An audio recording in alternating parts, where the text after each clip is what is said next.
Serious, safety OSHA inspectors of Reddit. What is the most maddening dumbest violation you've seen in a workplace? I used to work as a safety consultant for an insurance broker. One of our insureds had an employee who was tasked to apply a do not enter compactor starts automatically sign on a cardboard box compactor. The idiot set the can of spray adhesive on the lip of the compactor, knocked it in, and then jumped in the compactor to get it. Of course it started automatically because it's a machine that can't tell idiot from box. He's lucky someone else was walking by and saved his life. I used to have to climb down the cardboard chute at work all the time. I'd take the key down with me, that way the machine couldn't start. I was on the workplace health and safety committee. The committee head at the time decided to change a light bulb. Do you think that she used a stepladder on the sloped surface? Nope. Office chair with wheels and nobody to hold it still. So many stupid decisions in that last sentence. Of course she fell, broke her arm, and received workplace compensation. The kicker? The light bulb wasn't blown. She was just using the wrong light switch. The light bulb wasn't blown. She was just using the wrong light switch. Whoa. Just wow. Worked in a hospital lab and higher ranked co-worker asked me to take inventory of things from our liquid nitrogen storage tank. -200°C mind you. I asked her for the proper mitts to handle our stuff and she told me to just use our usual latex gloves. WTF. My company rents the lab space of the hospital, so I'm assuming she doesn't know where it is and doesn't care to ask. I proceed to ask the hospital lab staff for proper mitts, to which I was given. After I took inventory, co-worker decided she wanted to do a verification inventory check and had the audacity to ask me for the proper mitts. Gfo. Frick, I work with liquid nitrogen in a lab too and I make them buy a new pair if the others are even remotely damaged. Bugger messing around with that. Port State Inspector. For me and most of my colleagues it's things relating to fire safety, particularly fire doors. The amount of time I've found auto-closing doors tied, wedged, weighted or just fixed in the open position is maddening. Fire is the worst thing that can happen on a ship, and these doors have to be able to be closed at any time, but people are too freaking lazy to open a goddamn door, so they tie them open. And then guess what? Time and time again there is a fire, and when we do the investigation, assuming there is anything left to investigate, we find a fire door fixed open that's allowed to fire to spread. People in my industry literally die every year because some freaking ab or assistant engineer too freaking lazy to open a door. Short, they don't have magnetic fire doors then, the ones that are always open then close on alarm. Worked in a warehouse that repaired tools and equipment for erecting wind turbines. There was one beloved program manager that always met schedules early and under budget. All the execs loved him, but his equipment came back basically disassembled and reassembled with all the safety checks removed so they'd work faster. The way they rigged up the electrical equipment was downright scary. He'd hire unqualified lifting equipment inspectors for his worksite instead of relying on the corporate guys who took their time and kept documentation on everything. Stuff like that. Cutting corners whenever he could. But he got everything done on time, so he was a golden goose. Every time I hear of an accident at a wind farm I wonder if it's related to that guy. Wasn't our plant but another plant for our company. We have these huge steel drums that we fill with 100s of pounds of ingredients that go onto a hydraulic lift that lifts and tilts the drum and pours the contents into a kettle. The drum shifts forward a little bit on the lift while all the way up and falls back into place on its way down. The operator was resting his hand on the bottom of the lift while lowering it back down, and the drum fell back down on his finger and pretty much turned it into mush. That's not the worst part. Afterwards the safety lead was doing a review of the incident and another operator showed the safety lead exactly what happened and smashed his finger in the same manner. That's utterly golden. I taught skydivers to be tandem instructors. One drop zone bought a new type of tandem rig and faked their training. Management had them lie about it to me and another examiner. Chief instructor's excuse: they're all the same anyway. He had a malfunction caused by his not knowing how the rig worked, and his poor paying first time passenger had no idea the danger this arrogant prick put him through. The worst thing was the training was free. Seriously, WTF. For sale. Tandem rig. Only used once. Never been opened. Small stain. We received a complaint about workers using liquid nitrogen inside of a confined space. I went out to this sand and gravel company and saw this 30 feet long above ground storage tank. There was a liquid nitrogen tank outside the opening and 2 workers outside. I showed my ID and discovered one of the workers outside was the foreman and the other was monitoring the air quality for the workers. All good, right? Nope.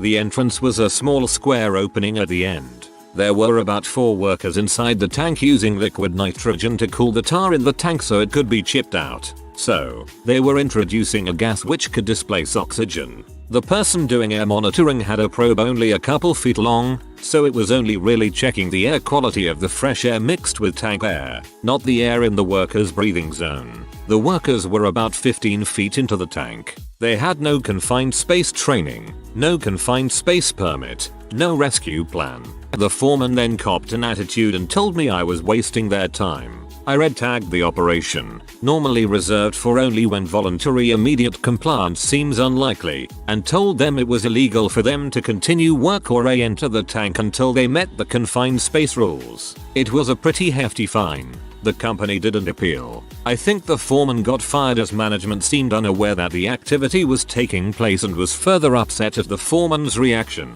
Normally, sand and gravel companies in my area do a good job with health and safety. It was a rare miss for them. A place my father-in-law worked had a guy die in a tank that was being cleaned. They had all the required procedures. The guy just didn't follow them. Working alone, no ventilation, not asked to do the job by anyone. He just did it. A lot changed after that. I worked in a lab doing cytomegalovirus research. One day we had workers in replacing the lights and one said, "Wow, I always thought those shower things were real," pointing at one of the emergency showers in the lab. These are for heavy duty chemical spills where you run under the shower and pull the handle to decontaminate. Turns out ours were just the shower heads in the ceiling not connected to any water. We used extremely dangerous chemicals every day. We got the showers hooked up pretty quickly after that. Goddamn. I hope whoever installed those originally faced some consequences. I work as a fire safety and H&S officer at one of my sites. This particular one being a small medium-sized shop. I was made aware of a hidden room.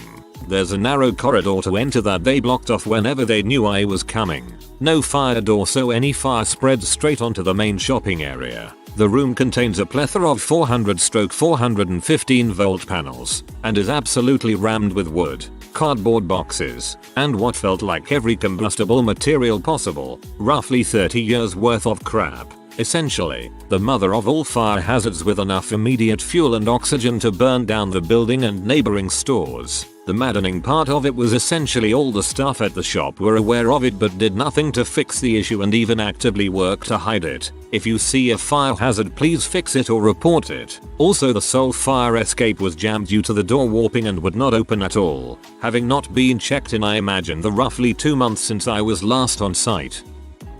I'm not a safety inspector, but this came to mind. I am an electrician in Las Vegas. One job site I was on was the remodel of the hotel tower at Caesar's Palace. We started at the bottom floor and worked our way up the tower 1 floor a week for a year. It was horrible air conditions, major demolition, massive dust, because the hotel windows in Vegas don't open in order to keep people from jumping out. They rely on exhaust fans to circulate air but don't run the fans for the subhuman construction workers like myself. Then after almost a year, coughing and gagging when we were on the very last floor, level 44, a team of men showed up in hazmat suits and shut the job down. Apparently all of the sparkly dust we were breathing every day was almost entirely asbestos. FML. If the asbestos thing is true and you've got it documented, you work there, you've got a lawyer's wet dream of a case. My dad works on a large renovation project for a national landmark. He identified a hazard where workers putting up scaffolding would have to walk along the sloped incline of a plateau that functioned as the foundation for a construction shack, all the while carrying the scaffolding components. But they didn't have to walk up the hill, or down the hill, but along the entire width of the sloped base. This is a hazard since workers had no form of handrails, other support, and could easily twist their ankles or lose their balance. He notified the foreman about this in the morning. He didn't think it a problem. He notified the site manager of this in response, but he was in meetings all morning. That afternoon, He spots a group of 3 guys walking on the construction site. Shorts, sandals, and no helmets. He walks up to them. "So gents, what are we doing? You need steel-toed boots and helmets, right?" "Yes sir, but we're just leaving and heading home. We all twisted our ankles and can't continue working." Sure enough, all of them had scraped bruised knees and shins. That were the workers putting up the scaffolding. Every single one of them. Half an hour later, the foreman comes walking over to him. "What the heck do you think you're doing? Going over my head like that? I have got a schedule to finish here. Those scaffolds need to be up by tomorrow and wired by the end of the week. I don't have time for this." I don't know if you've noticed, but all the workers for the scaffolding have gone home injured. And now, since they can't finish the scaffolding, the electricians can't start on the wiring the day after tomorrow and the whole project is looking at a 2 weeks delay at least. Sad that the workers were injured, but hopefully the foreman learned his lesson.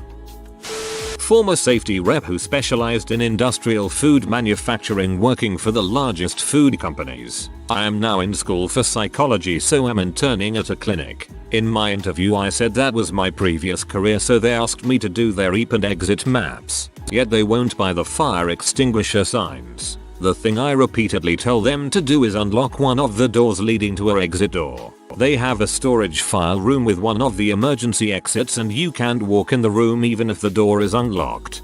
That's no good. The latter issue seems a bit too similar to the infamous Triangle Shirtwaist fire. This was a fire in 1911 where garment workers were unable to flee a fire because the door leading to the stairs was locked and almost 150 people died.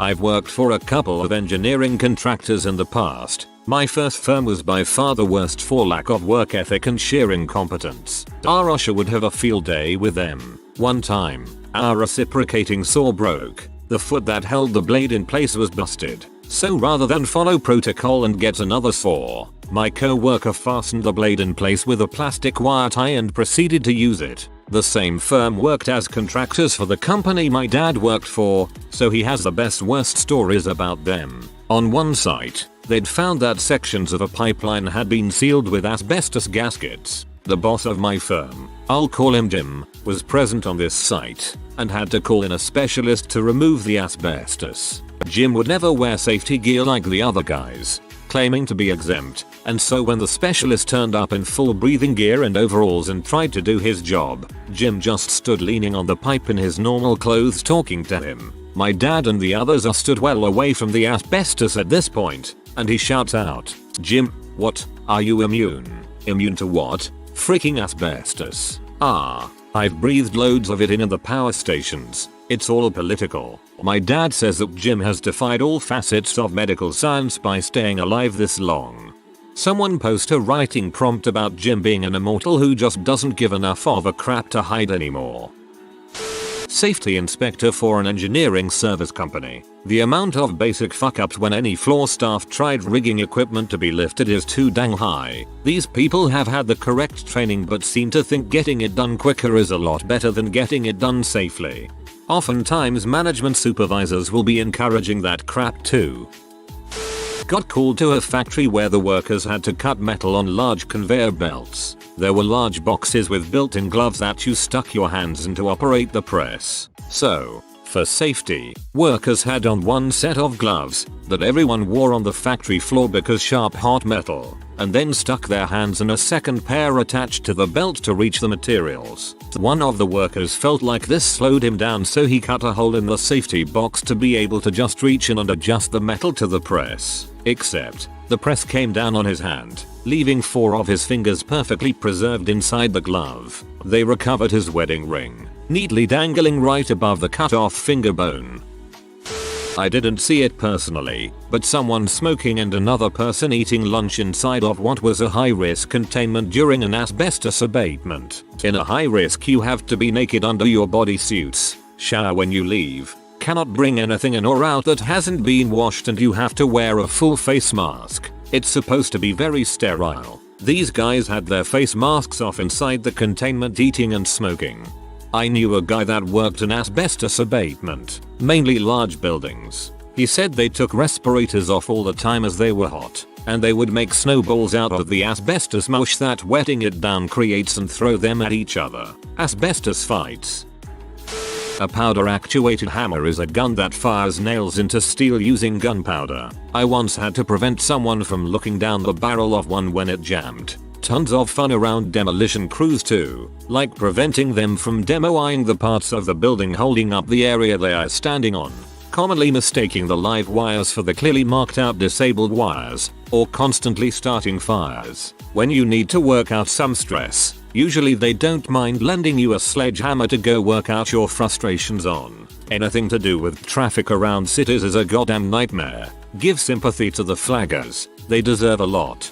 My parents contracted some low bidders to finish our basement maybe 10-15 years ago, and one guy shot a nail right through his hand on accident because he didn't think it was on. I actually am an OSHA inspector, but I work for a state that has their own state OSHA plan. Same as federal OSHA but a little more strict. I can almost guarantee you that if you work construction in my state you have seen us or we have seen you. My office alone, which is just one county, has over 40 compliance officers. Yes, a lot of people hate us, and yes, there are some bad compliance officers, just like there are some bad police officers. When we come on site we would love nothing more than to find 0 violations. The amount of paperwork we have to do is astronomical. We have to treat every case as if it is going to court even though maybe only 2% do. People die at work every day from very preventable reasons. Yes, sometimes injuries and deaths are caused by employees not following company rules or taking shortcuts, but statistics also show that the companies with very good safety programs have lower accident rates and are typically very profitable. As for worst violation that I have seen, I investigated a multiple death incident at a company. An employee entered a permit-required confined space without utilizing the proper precautions. The employee became unconscious due to the inert gases that were not properly purged from the space. Another employee walks by, sees the unconscious employee, tries to rescue him. That employee then became unconscious. Then again with another employee. Now they have 3 unconscious employees who eventually died from lack of oxygen. After the investigation, the company had no written confined space policy or rescue procedures. We found out after performing employee interviews that they were told to hold their breath while they performed work in the space because they were only checking a gauge and it would only take like 30 seconds. After about $500,000 in fines and the owner actually going to jail for 5 months, the company went out of business. And the worst part is a fire department was located across the street and they were trained in confined space rescue. The safety committee at the state psych hospital I worked at was going building to building, making a surprise inspection. They walked into the hospital chapel and found the chaplain sitting at his desk, getting a blowjob by one of the patients who was under his desk. That old sucker should have gone to prison, but they let him take early retirement.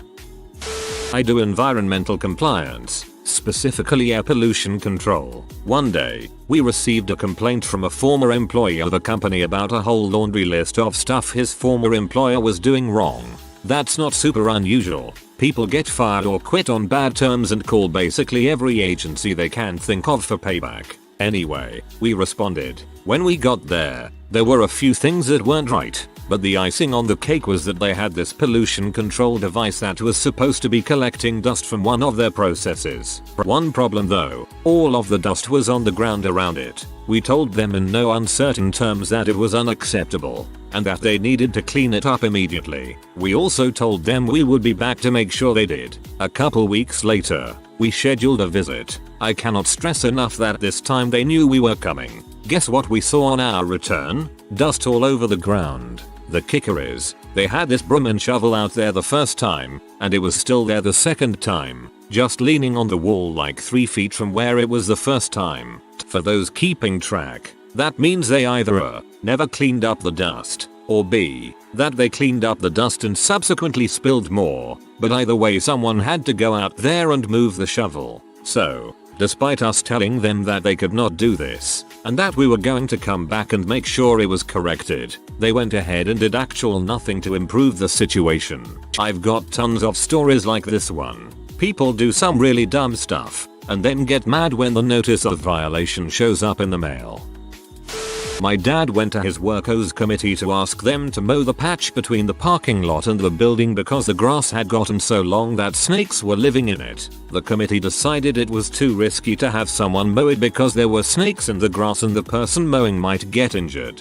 This is the problem with safety committees. They come up with well-meaning, but nonsensical requirements that create contempt, in turn leading people to ignore necessary rules where the reason isn't immediately apparent.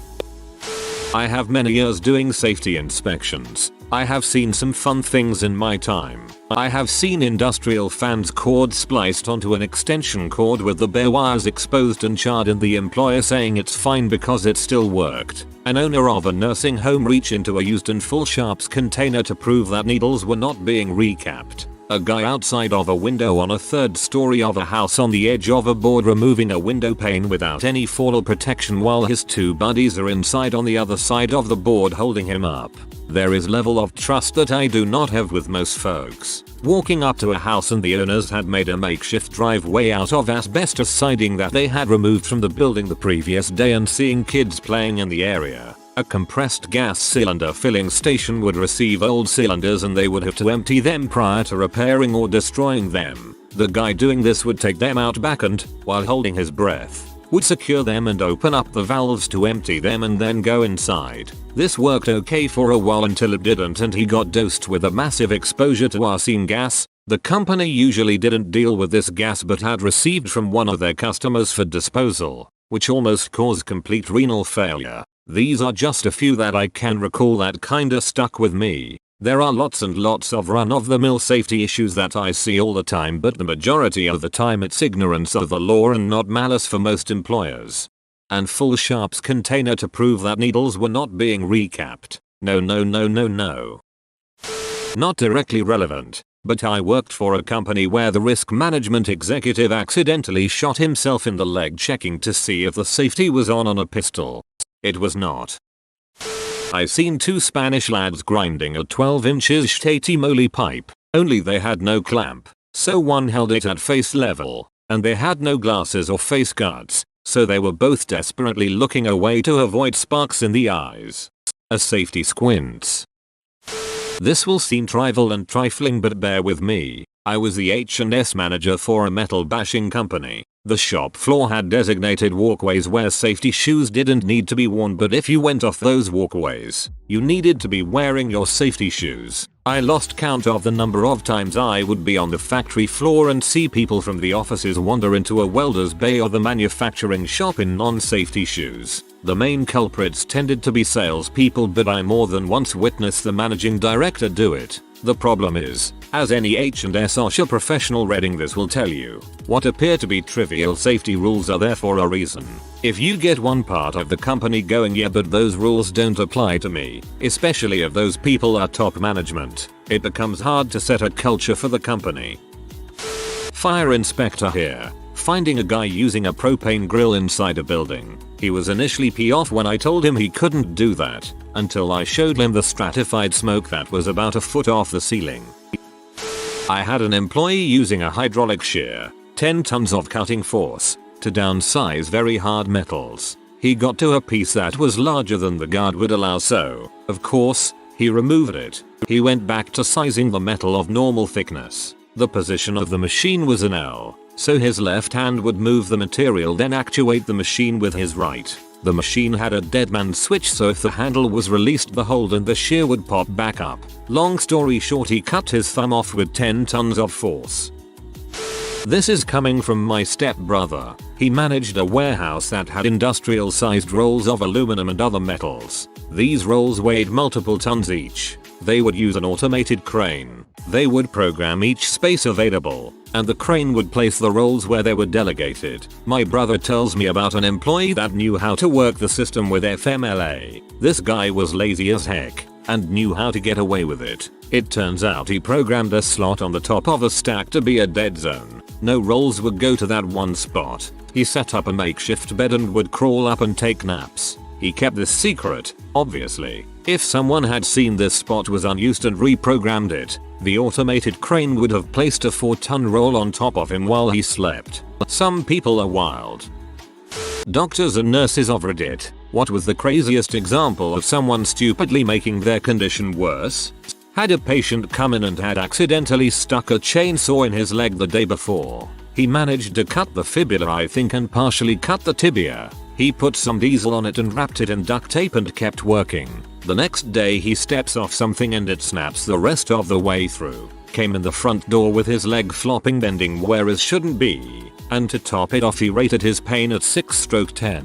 Tough old man. We admitted him to ortho to clean out the diesel and necrotic flesh. The 6/10 part made me laugh honestly. I can't decide whether to believe him or not.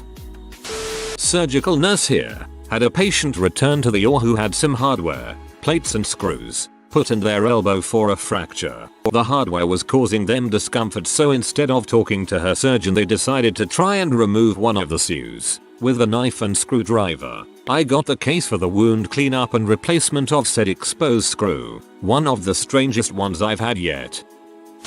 I saw this young guy in the OR once who had gotten into a drunken brawl with some guys at a bar. When he woke up the next morning, he started getting some vision changes. He said that it was like a black sheet coming down on his left eye. This is a textbook symptom for retinal detachment. Picture an incredibly thin, delicate membrane on the back of the eye, slowly peeling off because of trauma. It's an emergency in ophthalmology because if it fully detaches, you get permanent vision loss. You basically need to immediately go for surgical repair, and then be extremely careful with that eye for weeks afterward. You even have to keep your head down most of the time for the next couple days to help the reattachment process take. So, naturally this guy goes and rides roller coasters all day at the local theme park with his buddies. He first presented to our 2 days later with permanent vision loss in that eye. Six Flags was not worth it, poor guy.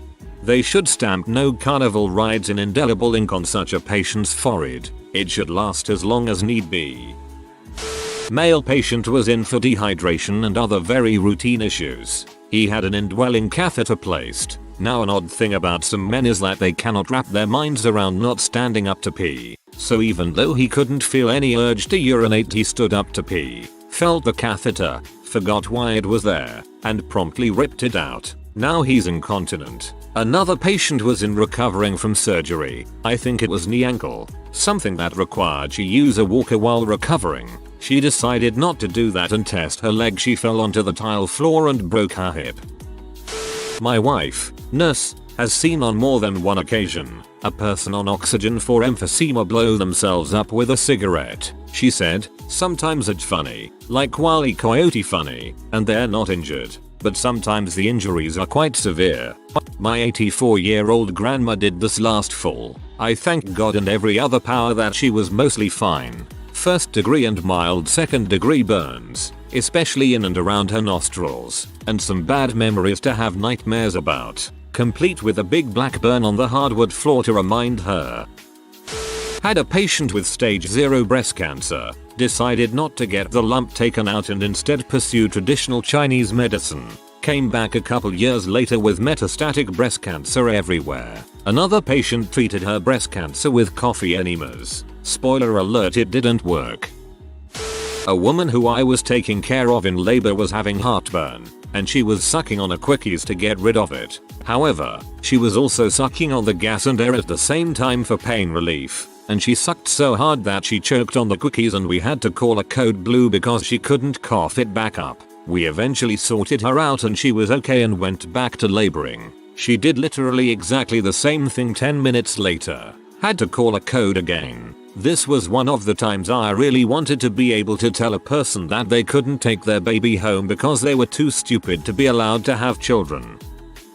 I was a nurse for 20 years, but this is a story about my husband. The man has a very high pain tolerance and is always hungry, so one day when I met him for lunch I was worried when he wouldn't eat and said his lower abdomen hurt. I talked to a doctor friend and husband was sent for an immediate CT scan. Husband was sent home to wait for the results. So, being him, felt better and ate 2 chili dogs with fritters. Of course when the doc called and told him to get to the hospital now because his appendix was about to rupture, husband had to be kept in a holding pattern for 12 hours because he'd eaten a big meal. I may have shouted at husband a little bit that day. I am in awe. I've seen my cousin screaming for mercy and or quick painless death. when his appendix got infected. Shouting was well deserved. I have a patient with autism whose mum tells him she can heal him with crystals and he has a demon inside him. Whenever she tries to visit him, it's messed him up so much he makes himself vomit, so she leaves. It's super effective. Also, patients who let their dogs lick wounds, leg ulcers, because they think it'll make it heal quicker. It does not. I used to work at an oral surgeon's office. A patient came in needing a tooth pulled and the root was near the jaw. They needed to remove it under anesthesia. The patient did not want to pay for the anesthesia, $350, so he decided to try and take it out on his own. He used pliers, ended up breaking his jaw. We had to go and fix his jaw and wire his mouth shut. Ended up costing him $9,000 instead of $500. Doctors have to treat you if you don't have money. Dentists don't. Teeth are apparently not part of your body. Obligatory, not a doctor. I'm an optician and optometrist, and so many semi-blind people refuse to get glasses because they don't want to spoil their eyes. They come back 6 months later with migraines and complain about not being able to drive in the dark or read, and get angry because their eyesight is not getting better, although they're always training their eyes. It doesn't work like that. Nurse here. The condition was not worsened by the patient himself, but his choice of life partner certainly did not help. Patient was utterly ravaged by advanced cancer. Several doctors have told him and his wife that his condition is terminal. Patient seemed to understand when he was lucid. Wife said she understood as well. He was in hospice for comfort. One night he had trouble breathing, as the dying tend to do. Wife called 911 against patient's wishes. Thus began a 3-week pointless and painful ordeal that involved life support, dialysis, at least 1 round of CPR, on a man whose bones were riddled with metastasis, and diarrhea. Wife was adamant that he will get better through holistic medicine. On top of being in denial, she was dumber than dirt. She filled the intensive care room with all sorts of new age chocks like inspirational pictures and rocks. She even refused pain medicine because it would, like, dim his chakras. Wife left a crystal geode on the bed. Crystal worked its way underneath patient's hip. Patient developed a raging bed sore that never closed, was nearly always soaked in feces, and was a beat dress on a patient who wanted to die and was in already excruciating pain. This was years ago. Still, I can honestly say I hate that woman. The healing crystal pressure sore threw me over the edge. Poor guy. Patient here. I got an itch in my eye one night and figured my contact had dried out. I went to remove it, but the dang thing was stuck on my eye. So I started pinching hard, trying to get it off. And then my vision went all wacky and my eye started to really hurt. Gave up and went to the cause I couldn't see. Turns out my contact had fallen out before the whole process started and I'd been scratching the crap out of my eyeball. Had to wear an eye patch and put in some very unpleasant drops for a week or 2. Oops. I had a client with a stroke who received TENS treatment in rehabilitation. Really low electric impulse to stimulate muscles and nerves. After rehabilitation, he was offered to get one of the things for home use, completely free of charge costs. He refuses because filling out the paper, 1 page, was too much work. He decided to just use what he had at home, and tried using a transformator transistor for this therapy. That completely destroyed the small amount of nerval function we had archived in rehabilitation and screwed up his condition a lot. Do not try this. This hurts a lot. When I was on medicine wards in med school, we had a patient with a Zenker's diverticulum. It's essentially a weak spot as his esophagus kinda makes an outpouching where food and liquid get stuck. He can then regurgitate the food and aspirate, leading to pneumonia and other bad stuff. We were the primary team and Serg was going to take him back to the OR on Friday. Thursday night he eloped and no one knew where he went. He came back Monday to the ED and got readmitted. When we asked where he went, he said there was a big food festival that weekend that he didn't want to miss, so he went. Instead of getting the surgery he needed, he left to go eat fatty and thick fried foods which literally could have killed him. My mom's current BF has oral and throat cancer. Guy literally has a stoma and no tongue. Was still smoking around 3 packs a day until recently. Mill got diagnosed stage 3 lung cancer, quit smoking and drinking for a couple of months. As soon as doctor said her condition was improving, she went straight back to smoking and partying. Only took a few months for the cancer to get to stage 4 and spread to her liver, kidneys, and brain. She smoked up until a couple days before she died, and even then only because the brain cancer caused her to lose control of her limbs and she physically couldn't hold a cigarette anymore. It was so sad to watch. I'm incredibly proud of my husband though. He quit smoking with her to help support her and never started again even after she did. Said he never wants our girls to have to go through that with him. Not a doctor, but I had a stress fracture in my foot that had to be surgically corrected. I was given a 60-day supply of Vicodin, but my now ex-husband was a recovering alcoholic who had me convinced that I was going to become horribly addicted if I took them for more than a couple days. So I began taking a leave because it was stronger than Tylenol and I only had to take one a day. My foot was very slow to heal. Like a couple months go by instead of the usual 6 weeks. I had to get a CT scan. And I was very worried because this small little fracture just wasn't healing. My doctor asked what I was doing for pain, and I told him about the Aleve. Turns out NSAIDs interfere with bone healing. I cut out the Aleve, and my foot healed a few weeks later. Your ex obviously produced a peer-reviewed study researching. Ha ha ha ha ha ha. Work comp adjuster here. Had a claimant completely disappear after a surgery was ordered. Fast forward 2 years and he gets an attorney who demands the surgery be approved now. After months of back and forth, we approve the wrist surgery. 2 days post-op, the police find him walking down a county road, blasted out of his mind on M, ripping out his stitches. Apparently he went on a binge and just tore apart his surgical site. Doctor dropped him, his attorney dropped him, the state basically closed his case. The last I heard was he got out of jail, grabbed all his meds from home and disappeared again, but never followed up with the doctor. I cringe to think what his arm looks like. MD. Here. Had a patient who was found unconscious and taken to our hospital. Turns out he was diabetic, unbeknownst to him, and went into a coma. We got him straightened out and sent him home with insulin. Fast forward a week or two and he comes into the IF of vomiting, dehydration and blurred vision. He hadn't been taking his insulin since only really sick people need insulin. Well, he's technically right. We see a lot of people who get a common rash like eczema or some other unspecified dermatitis who very sadly convince themselves that they have bugs or worms or other creatures in their skin. They dig at their skin, pour bleach on themselves several times a day, or even cut themselves into the skin to try to dig these non-existent parasites out. In doing so, they hurt, sting, itch, and suffer more. Some isolate themselves from family and friends, fearing they'll spread a non-existent infestation. It's sad.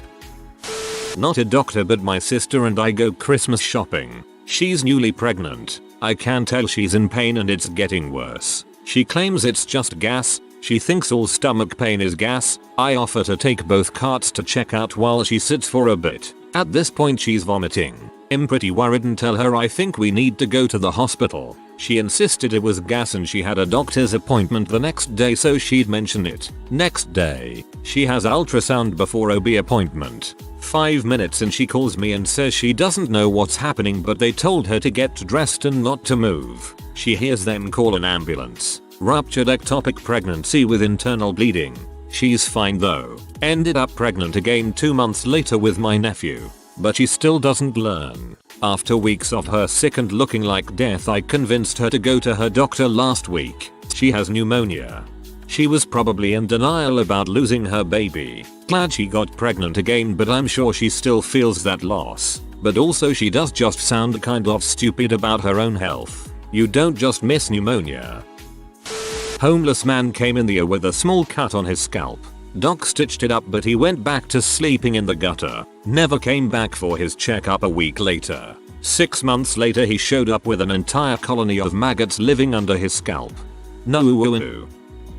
Oncology nurse here. Had a patient with a relatively treatable cancer fail to tell us about an herbal cure that his son bought for $300 a bottle. He was taking it while getting chemotherapy. He wound up basically shutting down his liver and kidneys, hospitalized 4 weeks and delaying treatment. So yay, the cancer spread. System too weakened to resume treatment. He's dead. And all because of the snake oil cure. Sad that families spend hundreds to thousands of dollars out of desperation and wind up causing more harm. Death. Buttholes that promote these cures for profit need to be sued. Not stupid, but just plain confused. Grandpa admitted for pelvic distension, pyelonephritis and UT secondary to urinary retention. Urologist places a Foley catheter in to relieve his bladder and drains 3 gallons of urine in one sitting. Grandpa gets a good day's rest and all goes well until one night we find him standing butt naked in the middle of his room with his penis oozing a pool of blood at his feet and the catheter, with a balloon still inflated, clutched in his fist. He had a very calm "what are you all looking at" expression as we reacted in horror. His nurse quickly calls the urologist again and he places another Foley catheter with orders for continuous irrigation and to transfuse a unit of blood. Kept him longer in the hospital than he really needed to be. Nope. Stop. My penis is now a raisin. I'm an animal nurse, vet tech, and had a chihuahua come in that had been limping. The owners had been giving him ibuprofen inside of pieces of chocolate. It was certainly a self-inflicted condition. Old guy in for rehab after some kind of orthopedic surgery, taking warfarin for DVT prophylaxis. His INR, a clotting time test basically, was coming back out of whack time after time despite dose adjustments and nobody could really figure it out. Went in his room on some routine task and saw a large pill bottle on the dresser. Turned out to be an herbal supplement containing, among other things, garlic, ginger, and if I recall correctly ginseng, all of which interact with warfarin to make it more effective. Guy's wife took pills home. Guy lectured on please run even OTC meds past your doctor cause you absolutely did this to yourself. Labs normalized. Geez, I have to stay away from herbal teas because of warfarin. What an idiot. Contact lens wearers, please do yourself a favor and take out your contacts when you're told to. I had a patient who came in and she thought she scratched her eye taking her contact out. When we looked, she had a gigantic ulcer on her eye. Yes, like a canker sore that you get on your mouth can be on your eye. Ulcers, if deep enough, will eventually scar. Depending on where the ulcer develops, will determine if there is any long-term damage done. I would say if the ulcer was about 0.5 mm to the left, the patient would have lost some of her central vision. She already had 5 ulcer scars in that eye and 8 ulcer scars in the other. This was not her first rodeo. Turns out, she sleeps in her contacts every night and throws them out about once every 3 months to save money. A year's supply of her monthly contacts was $120. That one office visit alone was about $100 plus about $200 for a tiny bottle of medication to treat the ulcer, not to mention a copay for her follow-up visits. Of course, she has no backup glasses and obviously can't wear the contacts with an ulcer, so she also had to pay to get a quick pair of glasses made. About another $400 setback. Contact lens wear time is not set to make more money for the eye docs. Your eye will literally develop a sore to tell you that it needs to breathe. Please help out your eyes. I don't know how anyone can sleep in their contacts. It feels like when you wake up and your mouth is so dry not even the tears of Jesus would quench your thirst except it's your eyeballs. I had a little old lady come in complaining of coughing up blood. She was spitting up huge clots of blood every few minutes and had pain in her throat. I asked her if she had done anything for the pain. She told me, well, I smoked some crack. I asked her if she normally smokes crack. She said, no, I'm a drinker, but I thought it might help. Moral of the story, crack will not help you with anything.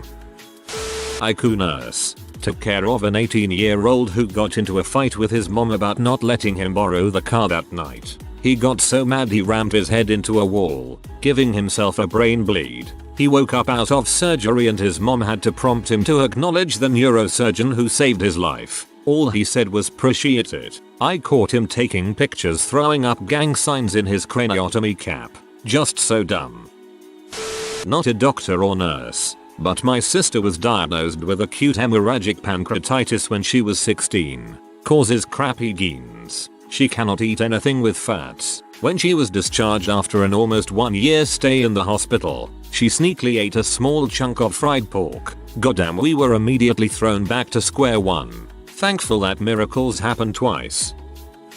Nursing student here. Female patient had an indwelling catheter to help void her urine. She had fluid overload from heart failure. I was at the nursing station giving my co-signed nurse a report when I saw my patient walk up to us and start speaking to us in Greek. It took me about 2 seconds to realize that she didn't have her walker with her. Another 2 seconds to notice she didn't have her catheter with her either. I walked her back to bed and saw the catheter attached to her bedpost with the balloon still fully inflated. I'm going to go wash my brain out with soap now, and maybe sit on an ice pack or two. My bits hurt just reading that. You just have to keep reading in order to purge the previous stories that made you recoil. Eventually you'll get to a point where you come to a story that doesn't make you flinch as much as the others. Quit then. Thanks for the checkpoint. I'm getting out of here. Not a doctor or a nurse. Just the niece of a man that, after having a surgery performed on his gut and being told not to eat anything for the next 24 hours, decided to get chili cheese fries at Wendy's on his way home from the hospital. He went right back and his condition worsened. Also, my fiance's mother is a nurse and told us that a man came in once with a tiny garter snake up his urethra. It had been there 4 weeks before he came in because he was too embarrassed to admit he let the snake go exploring on purpose before it got stuck and died inside of him. So he promptly died of septicemia. I have had enough of this thread. I had a patient the other day come in totally altered, with a blood pressure of like 73/45. Turns out he took his blood pressure at home and seeing that it was elevated, decided to take his blood pressure medications. The thing is, he had never taken these medications before, one being prescribed in 2016 and the other in 2017, by different physicians, who didn't know about the other prescription. After we got his pressure up and he started talking sense, he started complaining of a terrible headache. I told him, well yeah, you have a headache. You just underperfused your brain for who knows how long. You should be thankful you don't have brain damage. Moral of the story, always tell your physician all the medications you are prescribed, whether you take them or not. Woman came in the OR to get her foot amputated. She got into the OR and cancelled the procedure because the walls were green. RN. Take my advice. If you are a fragile diabetic with end-stage renal disease, don't do C. Just don't. Mid-20s female with a less than stellar outcome. She died. I spent literally years putting her into ICU because of her own crappy decisions. She was a frequent flyer in my ER, so it was only a matter of time until she put herself into a hearse. I mean, I feel doing C is unhealthy regardless of whether you're diabetic or not. But yeah, no, don't do that. He had chest pain, so he took some C. He may or may not have been having a heart attack before he did the coke, but he was definitely having one by the time I saw him. C puts a lot of stress on the heart and can cause heart attacks even in healthy people. This guy ended up okay, but he either gave himself a heart attack, or he turned a small heart attack into a much bigger one. Even when I was in active addiction, I never used C because I heard it could cause your heart to explode. In hindsight, it was probably a good thing I never did coke and also got sober because I found out shortly after that I have a congenital heart defect and had spent most of my life in heart failure. I don't consider this all that crazy, but it happens a lot, so I want to warn people against it. I used to work in the ED and would occasionally see patients who had had a bad fall several days prior and had hit their head. Rather than go to the ED immediately, they usually choose to treat their ensuing headaches with a painkiller. The older generation seem to prefer aspirin. The thing about aspirin is that it is a blood thinner, so what would have potentially been a small concussion was then a life-threatening and often life-altering condition. Don't treat pain with aspirin. Recently had a patient with diabetic neuropathy, numbness, tingling pain in your feet because unchecked diabetes ruins your nerves with time. Pour hot honey all over his feet because he thought it would help. He ended up having third-degree burns all over his feet requiring multiple skin grafts. Needless to say, he still has neuropathy. Doctors of Reddit. What is the most how the frick did that happen to you case you've seen? Lady with very poorly controlled diabetes and morbidly obese came in via ED with a gaping hole on her thigh, like so deep you could put your whole fist through it. It was oozing ridiculous amount of blood, so much so she had to be transfused. Her blood levels were rock bottom. It transpires she'd accidentally cut herself when trying to wriggle into jeans. Meantime, the wound just kept getting bigger and bigger, and she attempted to just sort it by packing the wound with socks. Single worst thing I've seen. Working in the ER we had some interesting ones, but the simplest and most intriguing one I've had was a man came in complaining about chest and side pains. After a few tests to rule out heart issues, we discovered through an x-ray that the man had 19 fractures throughout his rib cage. When I asked him if he had been doing anything dangerous he replied with nope. Just dancing. Needless to say I'd recommend not trying to do leaping flops into the worm on repeat on concrete, which is the only way I can fathom this occurring. And no, he didn't explain what kind of dancing. Well, he sure wasn't doing the safety dance. Old paramedic here. I had a 60s male found on his hands and knees quite dead. He was positioned to receive a corn cob mounted to the door lifter on a garage door opener. The track was modified to run the length of a mattress powered by the 1-stroke 2 horsepower opener. He used the remote button to forward and reverse the lifter with a plate adapter for a large rubber corn cob. He had taken a massive heart attack. Training as an EMT, so not a doctor, but in the air. Old guy shuffles in with his girlfriend, both mid-50s. He is holding a members only jacket in front of his crotch and waddling in. We take him through tridge to the back and get him on the exam table. His scrotum was the size of a large watermelon. It hung below his knees and was easily 18 inches in diameter. Serious hernia issue. Just a big oblong mass of flesh that had overwhelmed the rest of his nethers. I think every physician in the hospital came down to consult on it. I mean everyone. Cardiologists, ENTs, etc. Everyone made an excuse to come take a look. This was clearly an issue he had been avoiding for years. The prescribed treatment, if I remember properly, was to Kevlar reinforce his belly and shove all his intestines back up and in.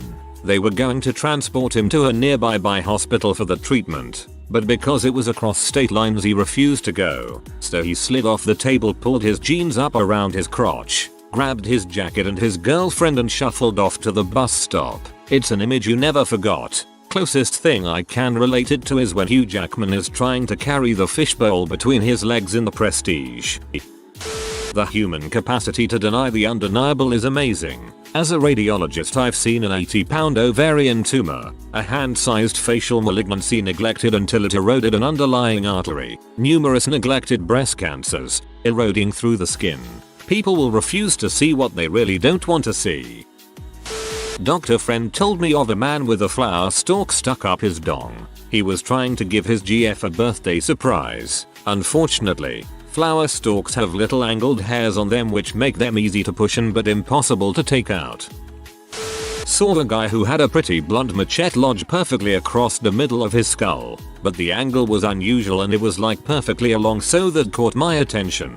Turned out the guy had, unsuccessfully, tried to murder his wife with the machete and later regretted it, so he hit himself in the head with it. He held it with his hand, sharp side front, and gave himself a whack perfectly in the middle of his skull. Thankfully the machete barely made it into the skull, and since it was along the middle it didn't touch any brain tissue.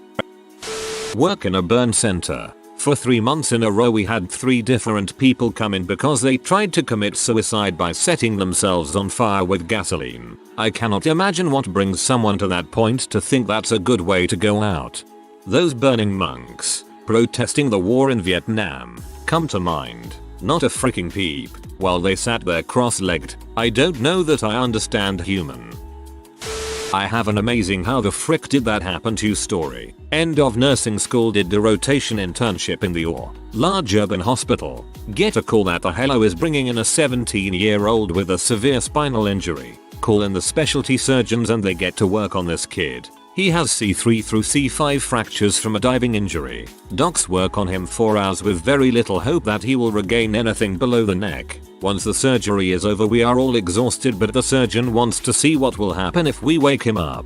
With respiratory standing by we bring him out of anesthesia. He starts breathing on his own. He opens his eyes and responds to his name. Holy crap, awesome. For some reason I was near his hand. I saw small movement. I said nothing. I grabbed his hand and squeezed. He squeezed me back. Holy freaking crap. Mind you, I'm just a nursing student, but I yelled the surgeon's name and said he just squeezed my hand. Surgeon called bulls until he saw the kid raise his arm. The entire hall was silent. This kid should have been a quad for life, but by some miracle he was moving. The feeling of seeing that kid's arm move is something that I will never forget. I tried to keep track of his progress, but the last I heard he was killing it at physical therapy and had regained almost total control of his upper body. Just last week I had a guy over 400 pounds, BMI 60. He was a hoarder and kept getting cellulitis in his legs because his house was so cluttered. He kept hitting his legs into things and getting cuts and infections. When he came in, we had to remove his socks with scissors because he hadn't taken them off in over 3 months. His socks had embedded into his skin and somehow become one. I didn't learn in medical school how that happens.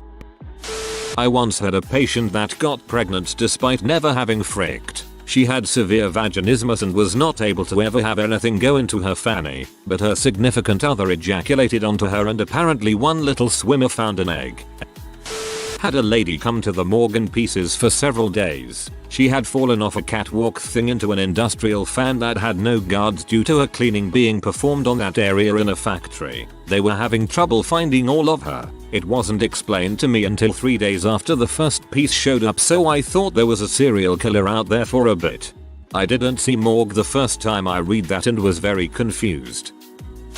Back when I was a medical student on a urology rotation, we had a guy come in after butterflying his dong with a fillet knife. This occurred after consuming a lot of C. It was his 3rd time doing it, all 3 in a fit of C-induced psychosis. You'd think he'd steer clear of the old Bolivian marching powder after the first 2 times.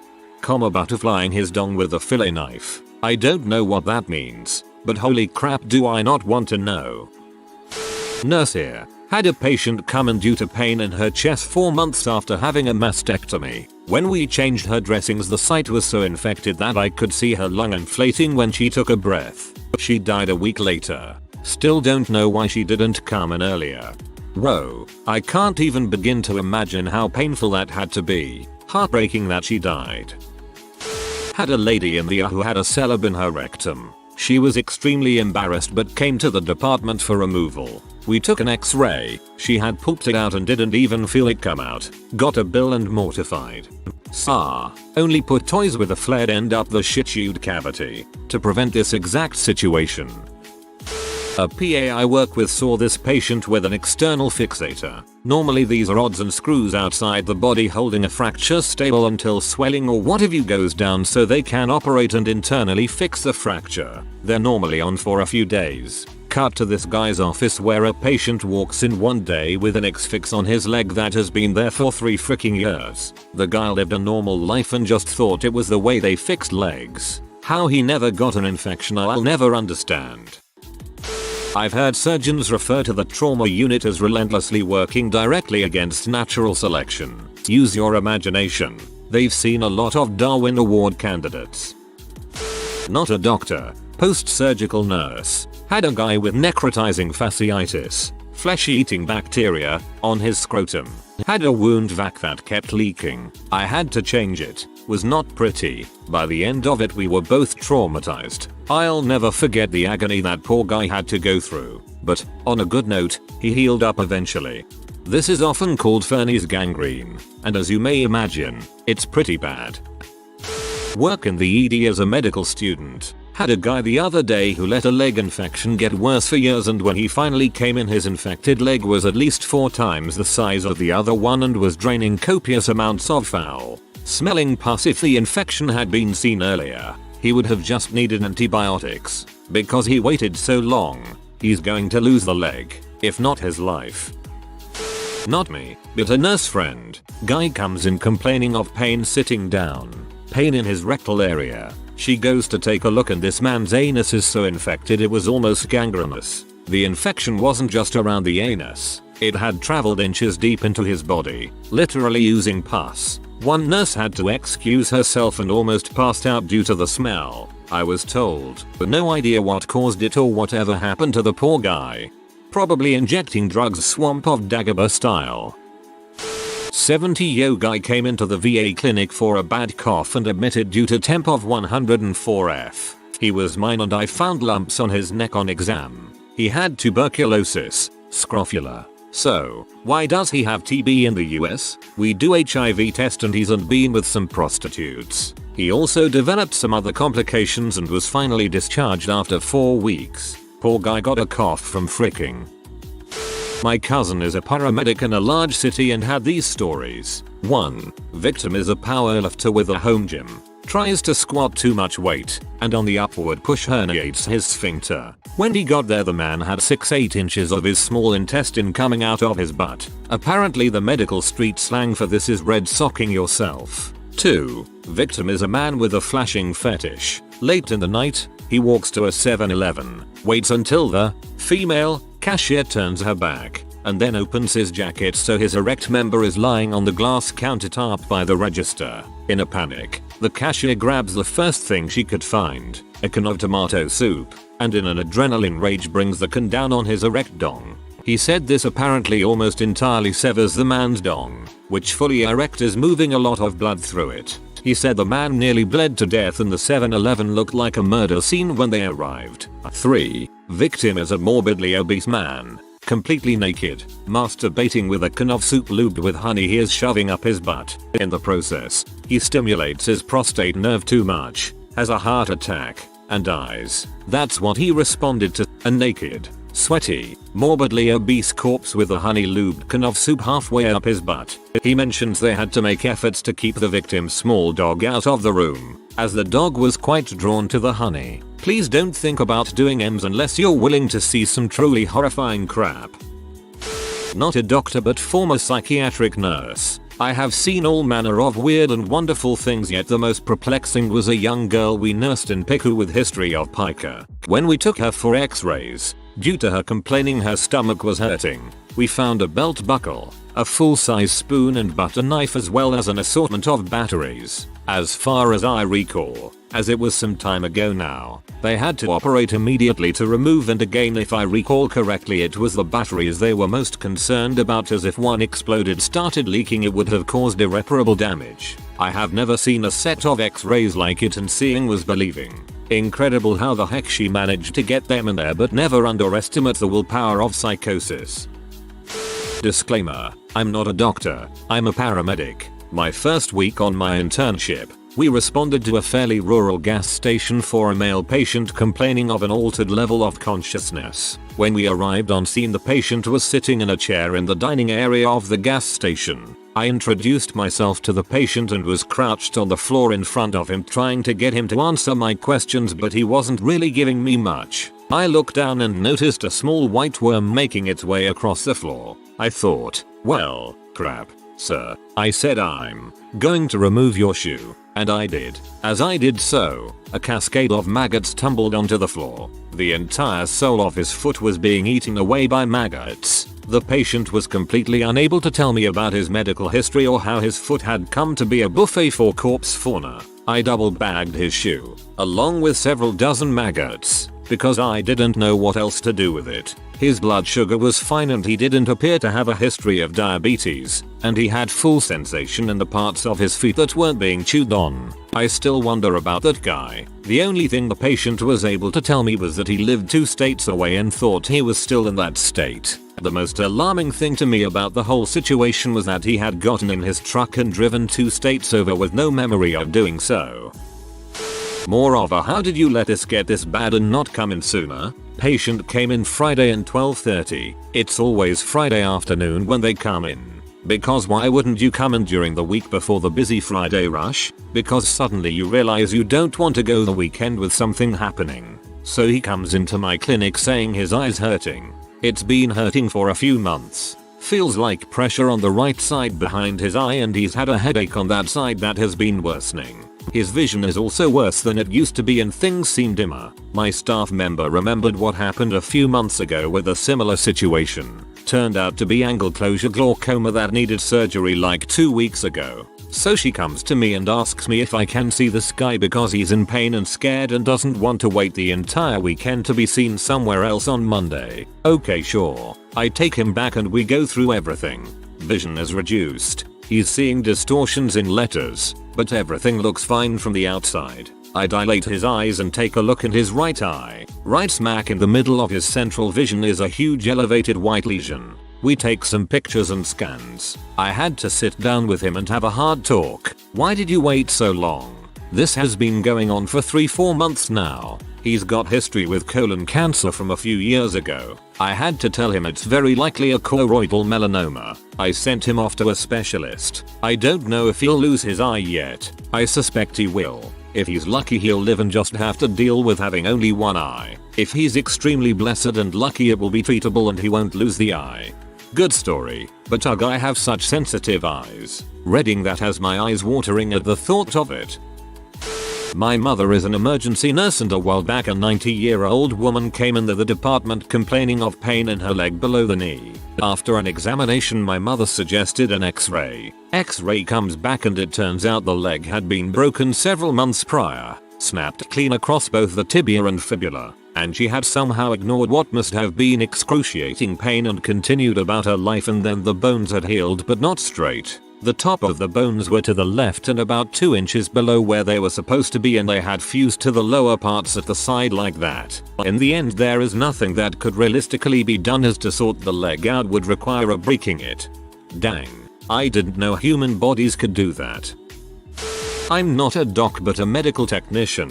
Still in college, but you see some crap nevertheless. There was a guy who had a car accident damaging his cervical spine. Our occipital surgeon did an amazing job, so after a long process of recovery the man was able to walk using only a cane. Another problem he had was some neurologic muscle illness. Not sure if myasthenia gravis or something else, which made it hard for him to do any fine motor movements. Although he had all these health issues, the guy insisted that he is independent, so he did all of his daily activities on his own. The problem occurred when he went to his beach house on a vacation and went to take a bath. He lied into the tub and turned the water on. Then he turned on the hot water and realized that the faucet iced the same as he had back at home, and because of his motor skills being bad, he didn't manage to turn the hot water off. Result: 2 3-degree burns on the left side of his body, from head to toe as he was laying on his side. He almost cooked himself to death.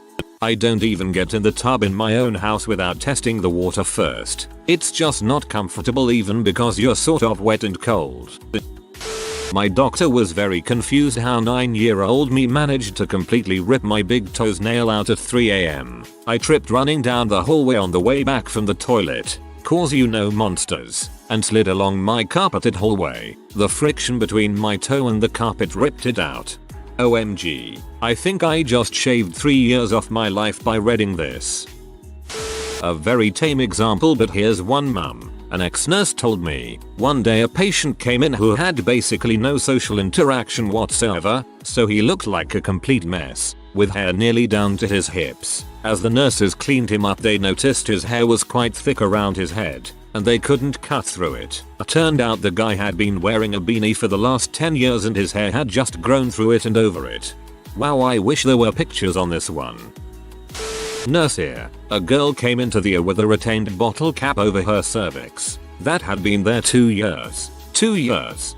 Sounds like at-home contraception gone wrong.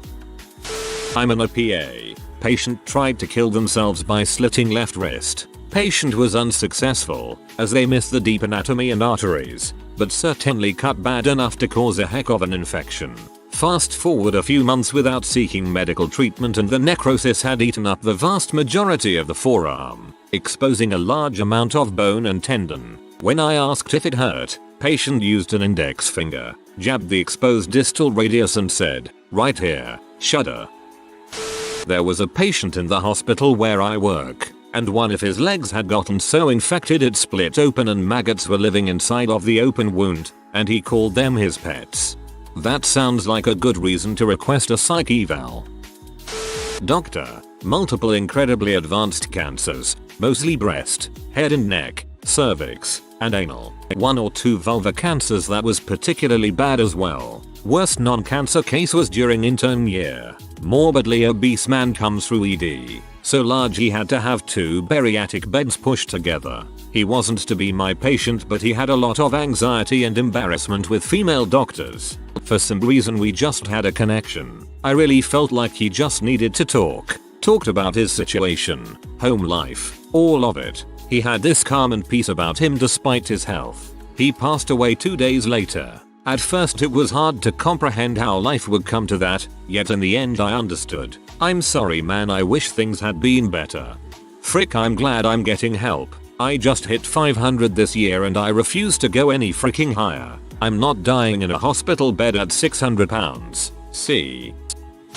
My neighbor was an ex-emergency room nurse. Whenever we would ask her about strange cases, most answers were you don't want to know. The only story I have is really strange. One day, a morbidly obese woman rolls into the emergency room. Her legs couldn't support her weight anymore, and complains about mild stomach pain. After letting several people with mild ailments get treated before her, she sits up and rolls to the staff-only water cooler behind the counter. My neighbor tells her about how the cooler is only for staff, and she starts to go away. Midway, she stops and from under her skirt a baby falls on the floor. Apparently this woman was pregnant and didn't notice because of her weight. How the heck didn't she feel giving the excruciating pain of giving birth? WTF. Edit. The baby lived, and apparently she just had intercourse without protection and was stupid enough to believe she wouldn't get pregnant. I'm not really sure if she kept it or not, but I'd like to think so.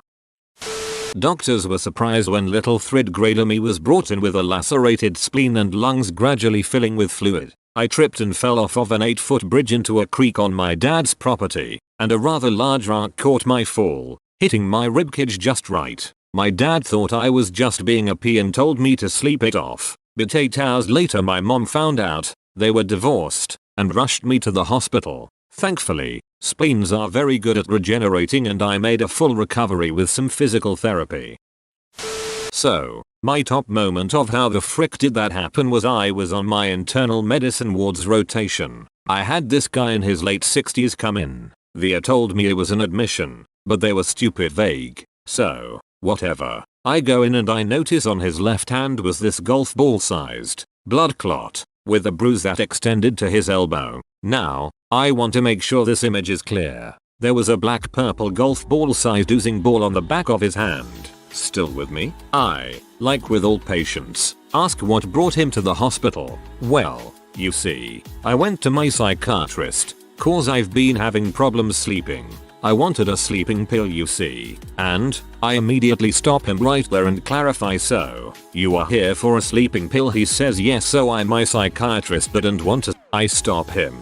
Say haha, no, you are here cause of your hand. What happened with your hand? He kinda ignores me, wanting to just blow it off. I refuse to let him talk to me about anything else till he tells me about his hand. Long story short, he was on a blood thinner called warfarin. There is a measure of how the blood clots called the INR. Normal people are around 1.0. People on warfarin are often aiming for a 2.03.0 INR. His was fricking 9.0, and the mother wanted to leave when I told him that. I had to put him under a legal medical hold to fix it so that he didn't turn his head too fast and have a brain bleed. By the end of his admission, he admitted to like taking all the random OTC herbal crap online cause he read it was good for him. Lawyers of Reddit, what is the dumbest thing your client has ever done?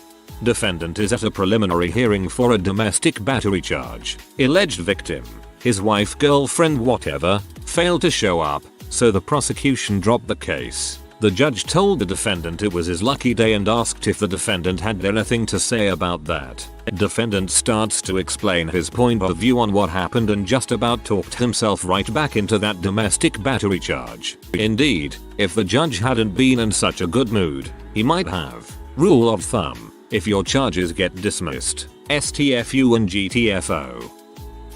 This happens constantly. Guy hires us to defend him against charges by an ex-girlfriend that he is stalking, harassing her. We get girlfriend to agree to drop the criminal charges if our client agrees to have a restraining order entered. This prevents the client from having a criminal record and/or risking jail time. After this is all worked out and the restraining order has been entered, Guy contacts girl. I spent the summer after my first year of law school representing children in the public defender's abuse and neglect docket. Basically situations where kids are taken away from their parents because of abuse and neglect. The parents and the government are also represented parties in these proceedings. Now the bar is set very low for parents.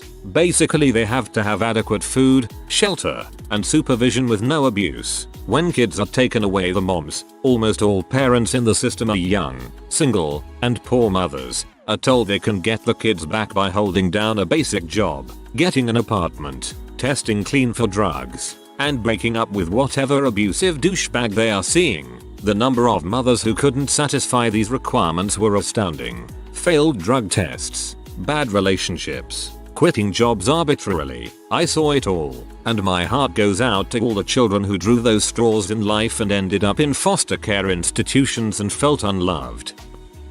What about stupid lawyers? How about this one? Friend of mine once out of business with stupid partner, hires a highly recommended lawyer to handle contractual issues. He hands him over business keys, credit cards and mobile phones so that he can return them through proper channel. Over 6 months, former business partner's lawyer keeps sending threatening letter asking for return of said keys, credit cards and mobile phones. Eventually sues. Dumbar's lawyer doesn't allow friend to come to the hearing. Call him 1 minute before it starts, and never mentions he had said items all along at the hearing. Friend loses and has to pay damages. Oh, and lawyer sends bill the same day, then goes on vacation for a couple weeks. Needless to say, friend is hiring new lawyer to both appeal and sue former lawyer. My aunt is a lawyer and this isn't really stupid on the part of the client, more on the part of the DA, but they let a group of staff handle a critical piece of evidence before they had analyzed it without gloves. Ruined the case for them. Client got off. Client was friends with the DA. Remember when Burger King had those commercials that featured a guy with little hands who didn't want to be seen eating a Whopper? I had a guy come into my office and wanted to sue Burger King for defamation because he had little hands. To the guy's credit, he did have little hands. I had a client get popped for DUI. The officer didn't do a good search, so my guy ended up in jail with about 30 ecstasy pills and a gram of C. Afraid of being caught with that stuff in jail. A felony. He snorted a few bumps, took some ecstasy and gave the rest away. The deputies suddenly had 24 guys tripping balls in the receiving hall. They do a search and my idiot client still has the baggies in his pocket. He was also so fricked up at that point that he licked one of the sheriff deputies, which got him a battery on a peace officer charge tacked on. Not a lawyer but someone I went to high school with was arrested. He served his jail time and ended up out of jail on probation. He couldn't find a job to pay for his probation and court costs, so he decided to rob a bank. He walks into the bank and hands a note to the teller saying he's robbing the place and give him money. She doesn't, he leaves. She flips his note over after he left to find that the piece of paper he used was the backside of his probation papers with his address and info all over it. He was back in jail shortly thereafter. Call me every day for 30-45 minutes at $175 hour asking the same questions each time just for reassurances on his case. His bill was over $10,000 prior to trial. While these aren't as flashy as most of the stories told here, I see them from my clients almost every single day. 1. Criminal. Confess to police immediately following arrest. Every dang day. 2. Civil. Pay me thousands in retainer and then refuse to do even minuscule things to further their case. It would amaze you the amount of times people have complained about their billing but have paid me hundreds of dollars an hour to fill out simple forms for them, that is. Simple name, address, social security forms, and to go through credit card statements and bank statements to list the account numbers on a divorce property statement, etc. Simply because they are unwilling to do it. I have to call and conference with them and go through each blank on the form because they simply won't do it and return it in a timely manner. In more involved divorces, this can cost them thousands when all they need to do is sit down and list their assets, liabilities. You hire an attorney to do the legal work. You can save yourself a ton of money by taking care of everything that doesn't require legal expertise on your own.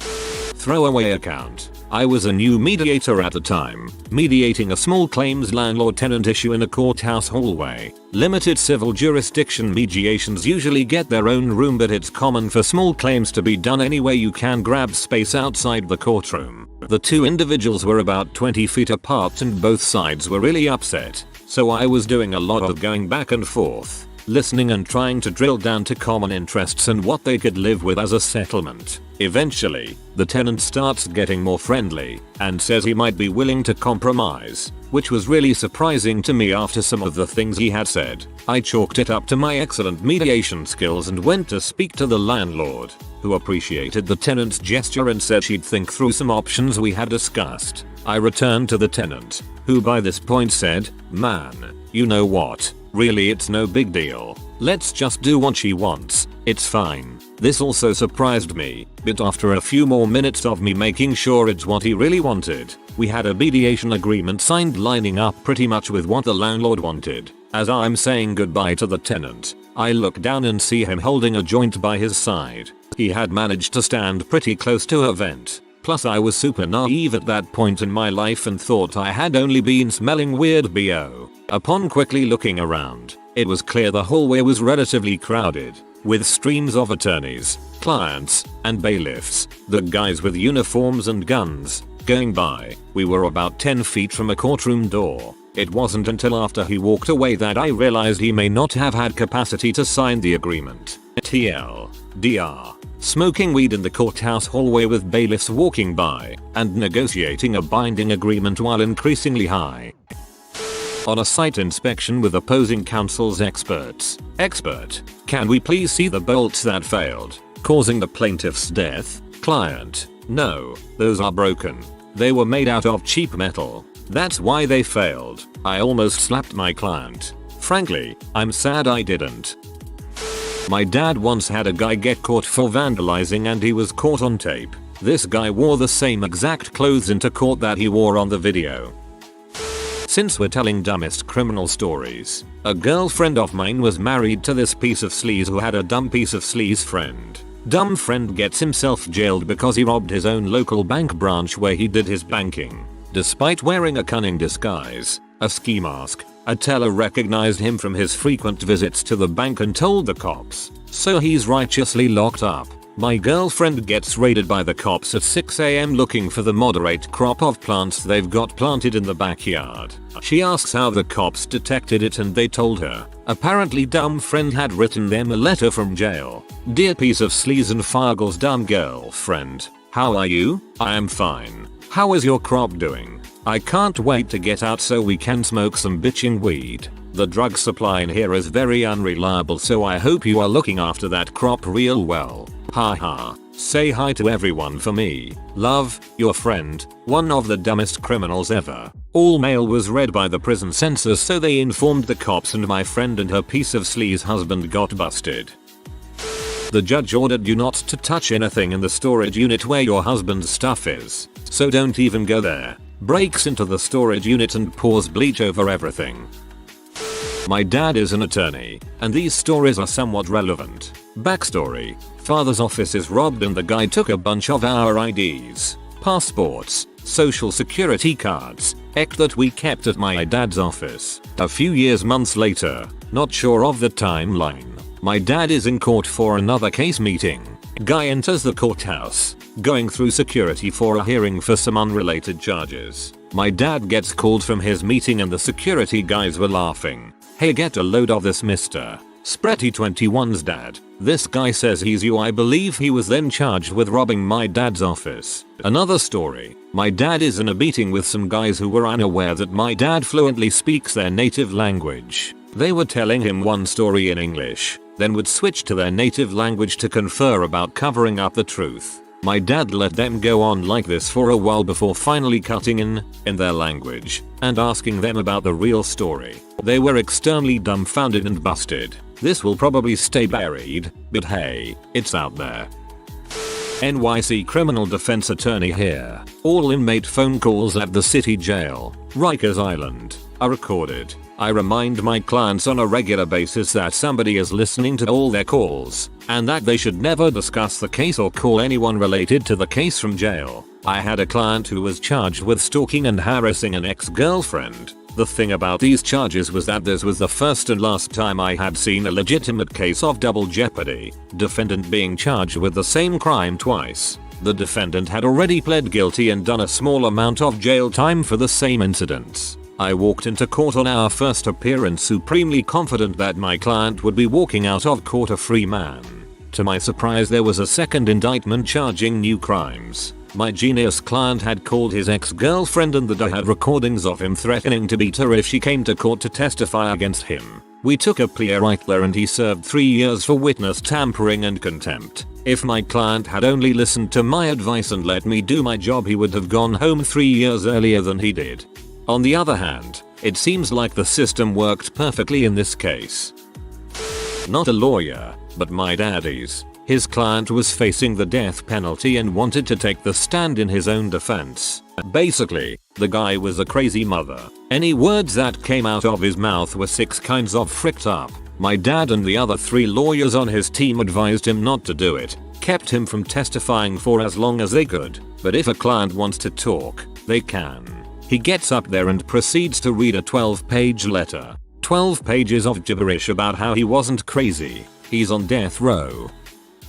I'm not comfortable that it's appropriate to tell stories about my own clients. So, 1. Recently I saw a defendant appear in federal court wearing a t-shirt saying 2 in the pink, 1 in the stink. 2. I prosecuted a bank robber. I think he pled guilty mostly to avoid having my show bank surveillance cam photos to the jury. C. He robbed a bank while wearing sagged pants. When they tried to leap over the half door that separated the teller area from the customer area, the pants came off and tripped him and he fell on his face. The cameras captured, in exquisite detail, the change in his facial expression from bravado to concern to terror as his pants came off. Actual case I defended. Woman using drive-thru ordered a regular-sized value meal at McDonald's. The restaurant had run out of smaller soft drink cups, and without telling her first gave her a large soda. Rather than saying thanks, she sued, claiming the unexpected weight of the large soda tore her rotator cuff. Litigated it for 2 years.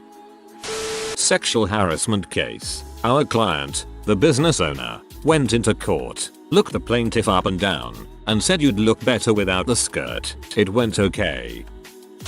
Wasn't my client, but I saw this happen. Defendant moves to remove his public defender, apparently listening to advice from a cellmate. Def. Your Honor, I would like to represent myself. Judge. Very well. Will you be changing your plea? Def. Yes. I would like to plead not guilty by reason of insanity. Judge. Do you have a mental disorder? Def. Number. After a brief chat with his former attorney, defendant reinstated the public defender as his counsel. My guess is defendant listened to counsel when he said that pleading not guilty by reason of insanity means admitting you did indeed perform the acts of which you were accused. Posting my mother's story on her behalf. She was a public defender and once got a client who was charged with reckless endangerment for the nth time. Can't remember how many. She tells him to basically be quiet and she will talk to the aider and see what can be worked out. They end up getting in front of the judge and the client just starts trying to tell the judge his story, wherein he complains that he had just stopped at McDonald's and so had a Big Mac in one hand and a large Coke in the other hand. His cuff holder wasn't easily accessible, so since both hands were full he clearly couldn't control the fact that he was going 90 plus on a winding country road with a 30 mph speed limit. Our defense for crack possession rested entirely on constructive possession, in that the defendant didn't own the car he was pulled over in, and thereby didn't know there were drugs in it. What he failed to tell us, but freely disclosed during cross, was that he had sold the car that morning for cash, and then borrowed it for an errand. A crack errand evidently. I hope Vince Gilligan is reading this because there's enough here for at least the first season of the Saul Goodman spin-off.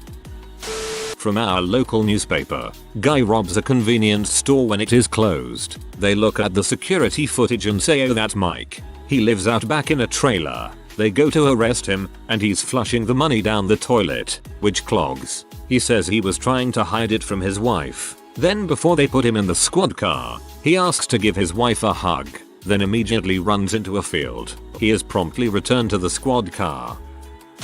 Not a lawyer, but this happened to a guy that I knew in the Marines. His wife had been cheating on him while we were deployed and he found out after we returned. They got into an argument and she tried to leave. He grabbed her arm to stop her. She files assault charges and I end up going to court to appear as a character witness. My friend is on the stand and the exchange is as follows. Prosecutor: did you put your hands on wife to keep her from leaving?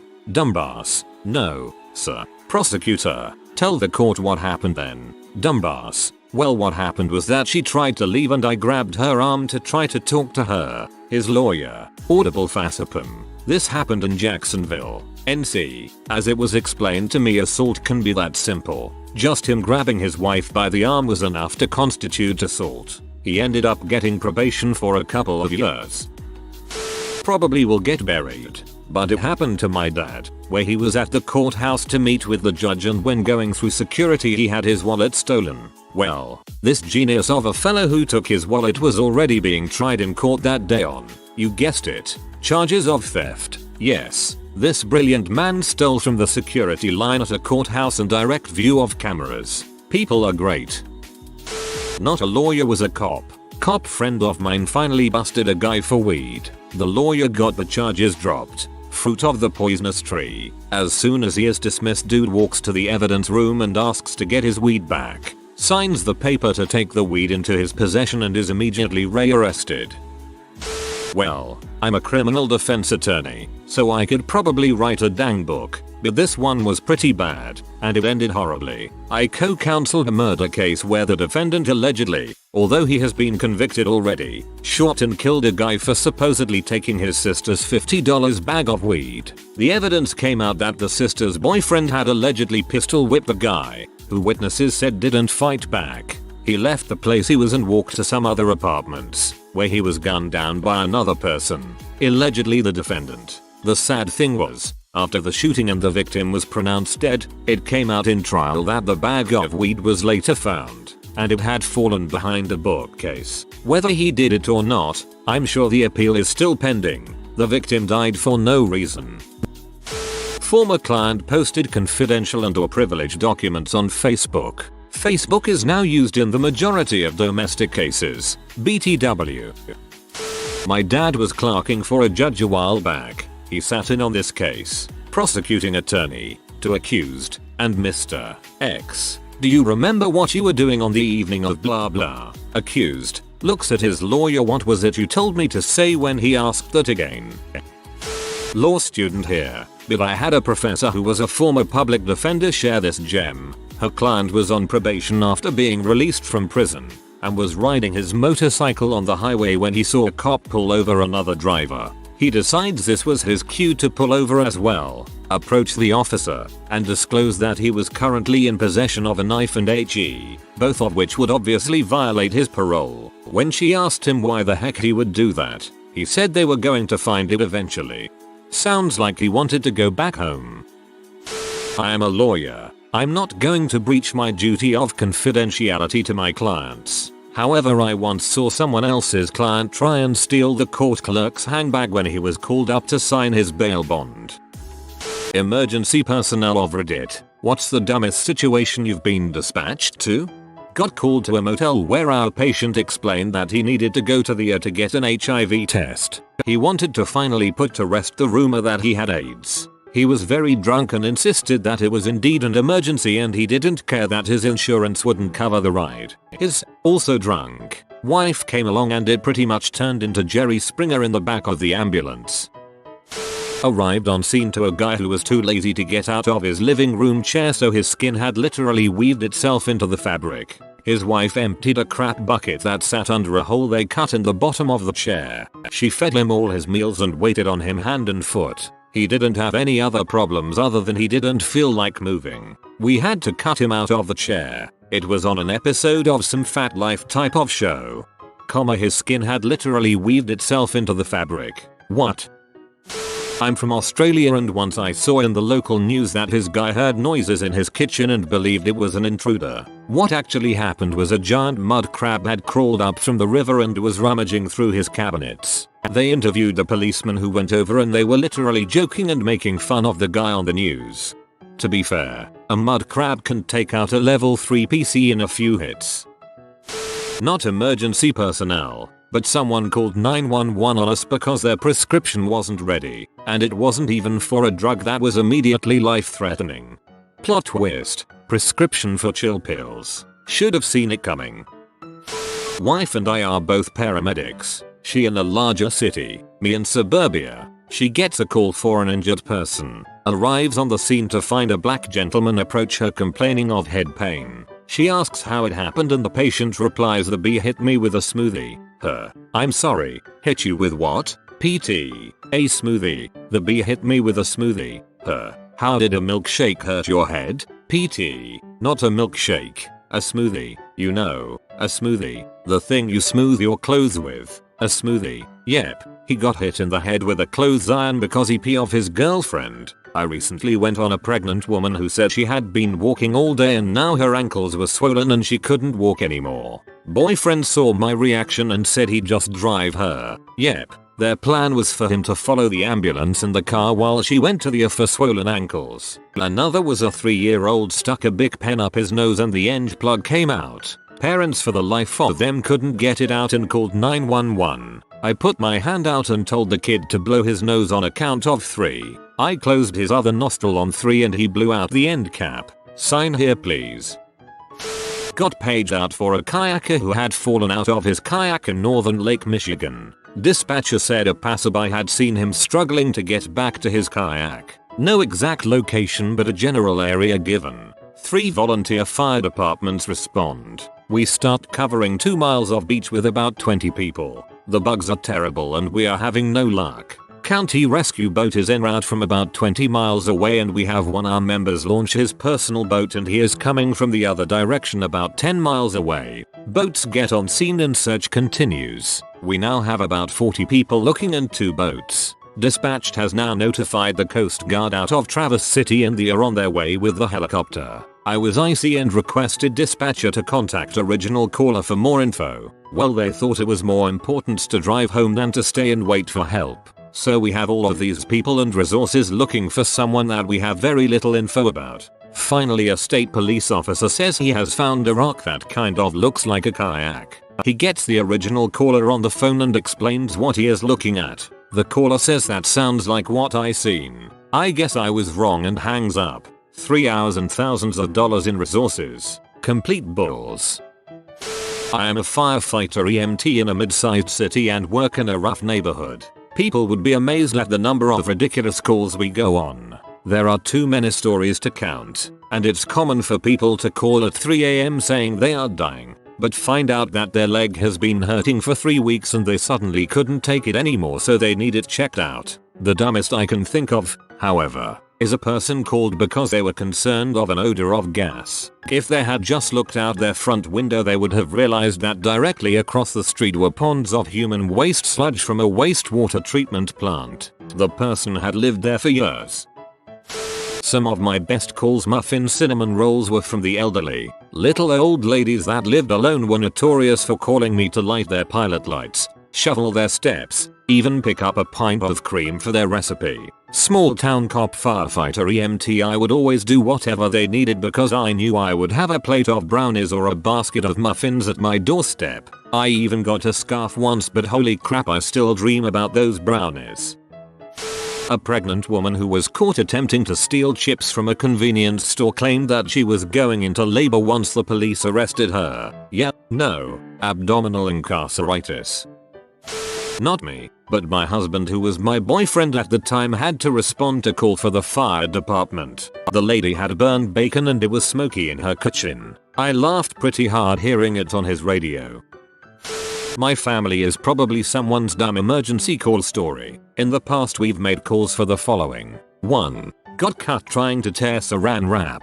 2. Thought an intruder was on the roof of the house, turns out it was just the sound of snow melting. 3. Cat stuck under the treadmill. 4. Reported my dad's car stolen. Turns out his friend took it to pick him up at the airport. 5. Stuck in a tree while trying to rescue a cat. Twice. Once the cat turned out to actually be a possum. My entire family will never forget the time my nan tripped and broke her hip. We called an ambulance. However, my nan refused to go with them because she hadn't put her makeup on yet. So we sat around chatting to the EMTs in the kitchen while my nan sat at the table putting her face on with a broken hip for a good 20 minutes. To be fair, your nan, when I broke my ankle leg, it took about 30 minutes before the pain really kicked in. Once it kicked in, holy crap, I was in shock. Coast Guard flight mechanic. We got a call that there were multiple flares being shot off about 10 miles offshore. We fired up the helo, got on scene and searched with no results. Turns out the person who called it in was a guy getting wasted in his waterfront home looking out the window. Those flares? It was the reflection of his cigarette in the window every time he took a drag. 19-year-old male smoked marijuana, ate lasagna and is now feeling unwell. It was a code 3 call. Emergency but not urgent, no lights and sirens. This was in York Region, Ontario. I've had some funny language barrier issues. We got a call once for a hanging. The dispatcher came back to add on there were 2 males hanging from a telephone pole. We got there and checked the area and advised the dispatcher to call back the complainant. She came back and apologized that there was a misinterpretation. It was 2 suspicious males hanging around the telephone pole. In a similar vein, we got called for another hanging. A 12-year-old male hanging from his bunk bed. We got on scene and the family said he was actually hanging from a fishhook on the wall. I was like, oh crap, this is going to be nasty. Further investigation revealed the fishhook had just snagged his pants while he was climbing down from the top bunk. No injury at all. I nearly became the idiot who calls 911 for something stupid when I worked at a hotel overnight. I glanced at the camera feed to see what was going on around the property and I saw a dead body at the bottom of the pool. I grabbed the phone and started running toward the pool. I was going to call 911 on the way, but the stupid office phone was again not working. Then I opened the door to the pool and realized that someone had left a huge beach towel in the water and it had sunk to the bottom. Dispatched for an unconscious person at a bus station. Show up on scene. Turns out it's just a homeless dude sleeping. Ask him if he want to go to the hospital. Explain that they won't really do anything but it will give him a place to stay for a few hours and he'll get some food. Guy says yes. We start talking a history. Any chronic medical conditions? Nope. Do take any medications? Nope. Any medication allergies that you know of? Yep, I'm allergic to psych meds. How exactly do you know you're allergic to psych meds? Some fuckwit doc decided I'm bipolar and schizophrenic, but that ain't frickin' true. Looks like you maybe should be in the hospital. Not me, but a friend of mine is a cop and he told me the story about an older lady who had called 911 for a UFO, so my buddy and another cop show up and after a few questions they realize the UFO in question was in fact just the full moon. Dispatched to a call of a suspicious package at Starbucks. They said the backpack had been sitting there all day. EOD opens the backpack and it's filled with corn cobs. I was called to a convalescent home at 3 AM. I had been sleeping in my ambulance for chest pain. I arrived to check vitals and take assessment. She was gassy. To be fair, gas can be extremely painful sometimes. Add anxiety to that and panic ensues.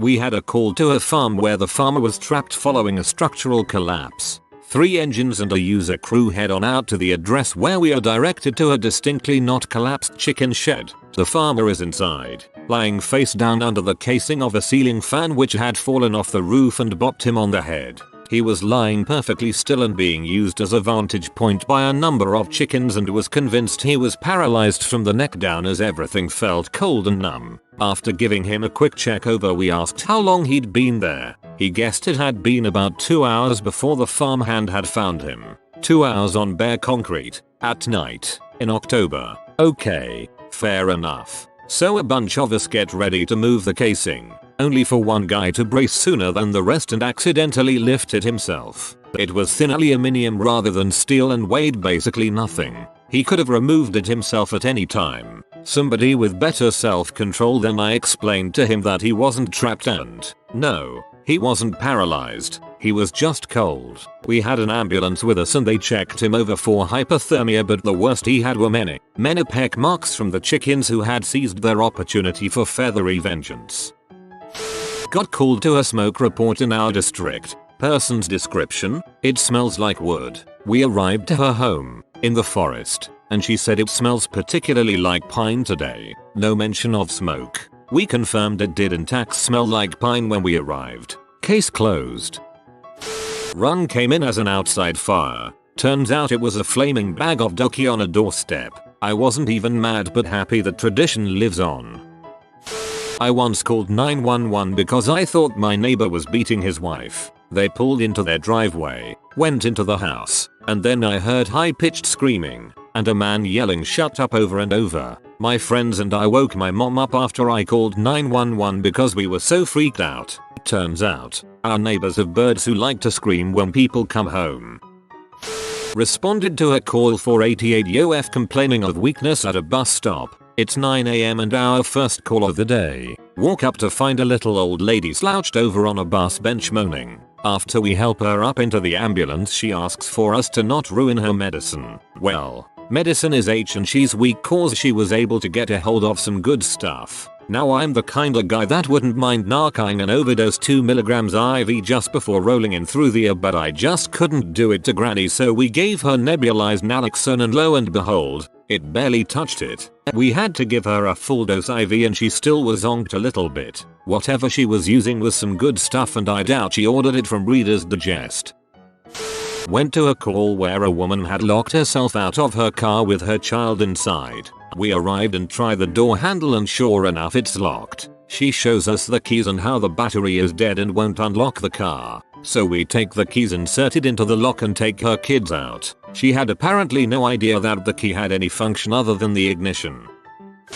Coast Guard here. My first unit was a larger ship that's not normally sent to do the hero work that you see on the Weather Channel. Mostly we did counter-narcotics patrols off Central America, but we were home ported in the Pacific Northwest, near some notoriously gnarly waters, which were usually the purview of the small boats and helos. The only time we spent more than a day in them was after a fairly intensive maintenance period so we could ensure that all the work that was done would hold up at sea. These shakedowns were usually 2 or 3 days somewhere just off the coast of our home port. We were on our way back in from one such shakedown, which had already gone a little awry after a helicopter broke down after landing on our flight deck. In the middle of the night we were sent over 180 miles from our position and inbound course to search for a recreational boater who had left a harbor in Washington and not been seen in 5 days. His wife reported him missing to the local Coast Guard sector, which sent us on the case as the nearest asset.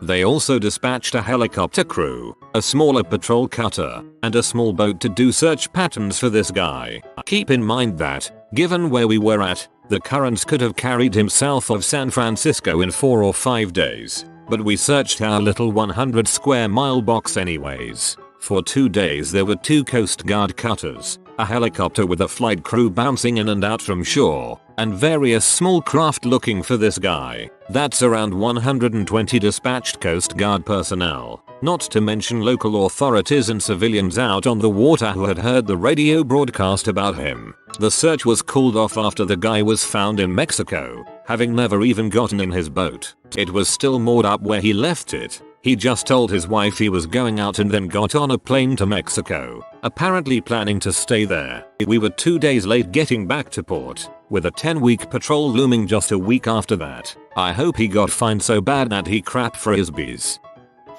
I'm in the Coast Guard and we respond to dispatch water rescue calls. We had one last summer where we responded to a call of a person in the water off a cliff by the beach. From the call it sounded like a surfer, so we launched a boat. Sector launched a helo, and I went with another guy in our F450 as a shore party. We beat everyone there and immediately started scanning the water. To get a better view we drove onto the beach. By that time the boat and helo was on scene doing search patterns. They searched for a good 30-45 minutes before the helo stopped and hovered over something in the water. The reporting source was at the top of the cliff and was asked to confirm if that was the person they saw in the water. She said that it was. The helo asked again if she was positive that's what she saw. Once again she was absolutely sure it was. It was a crab pot boy. I forgot to mention the best part. While we were driving on the beach in our F450 that has US Coast Guard plastered all over it, following a fire department SUV, someone decided to call 911 on us for illegally driving on the beach. Had a resident call and let my office know he contacted 911 because he swallowed some toothpaste while brushing and didn't wanna die. Same place a year before a kid threatened to swallow a whole bread without chewing so he would die. It was a suicide threat so we had to contact 911. I got called once to a regular for general medical in the middle of the night. I get there and she meets us outside at the ambulance. I ask her what's wrong. She says I'm dry down there. I say puzzled. Down where? She replies. Down there? Again puzzled, half asleep. Down where? She says I was freaking tonight and normally I'm wet down there when I'm freaking but tonight I was dry. Something is very wrong. She is extremely adamant something is wrong so I just tell her to get in the truck cause I don't feel like wasting any more time. Get to the hospital and the doctor looks at me over his glasses and says in skeptical tone, "What's wrong tonight?" I say she's dry down there with a smirk. He was puzzled as I initially was and says, "Down where?" I said down there and pointed down with my finger. He sits there for a few seconds pondering this and replies to me, "Well, you know how to fix that." I lost my crap. Not mine, but a co-worker told me his story. He was dispatched to a schizophrenic woman who said that a bee had flown up her fanny and was eating her from the inside. She was very self-aware and accepting of her illness, but claimed that it wasn't the issue. The medics didn't know what to do, so they auscultated to listen for buzzing sounds. Dispatched to assist police for a reported assault. Arrived to find a dumbass 20-something-year-old tried to start a fight with a 40-something-year-old guy cause he was standing near his GF after they had a fight. 20-something-year-old shoved the older guy and he knocked the kid's front teeth out. So the kid gets in his car and waits to try and run the older guy over when he leaves the bar. Misses the guy, somehow gets stuck on the curb and the older guy pulls him out, puts him on the ground and calls the police. That's when we arrived and took Guy Smiley to the hospital. 4 hours later we get called for the emotionally disturbed person. Guy Smiley escaped the ED and tried to drown himself. Got scared and decided to sit on the side of the highway cutting himself with glass. Took him back to the hospital. 2 hours later Smiley's GF calls 911 cause she is feeling suicidal after the whole ordeal. It was an awesome 4th of July. Some of you, I have no idea as I could not see at the time, responded to my airway obstruction recently and transported me. I felt like a celebrity when I walked out of the ER completely fine after, and the nurses at the front desk were so happy to see the airway obstruction all better and walking out the door. You guys are heroes. My daughter had to call for me and I was transported without shoes. They couldn't clear me at home so we ran lights and sirens to the ER and I had to hold my head and neck in a certain position to get air and could not see anyone. Thank you for saving my life. I answered a 911 call that a lady placed because the light bulb in her closet was burned out. When I told her that wasn't an emergency, she asked if I could fax over a request her apartment office to have them change it.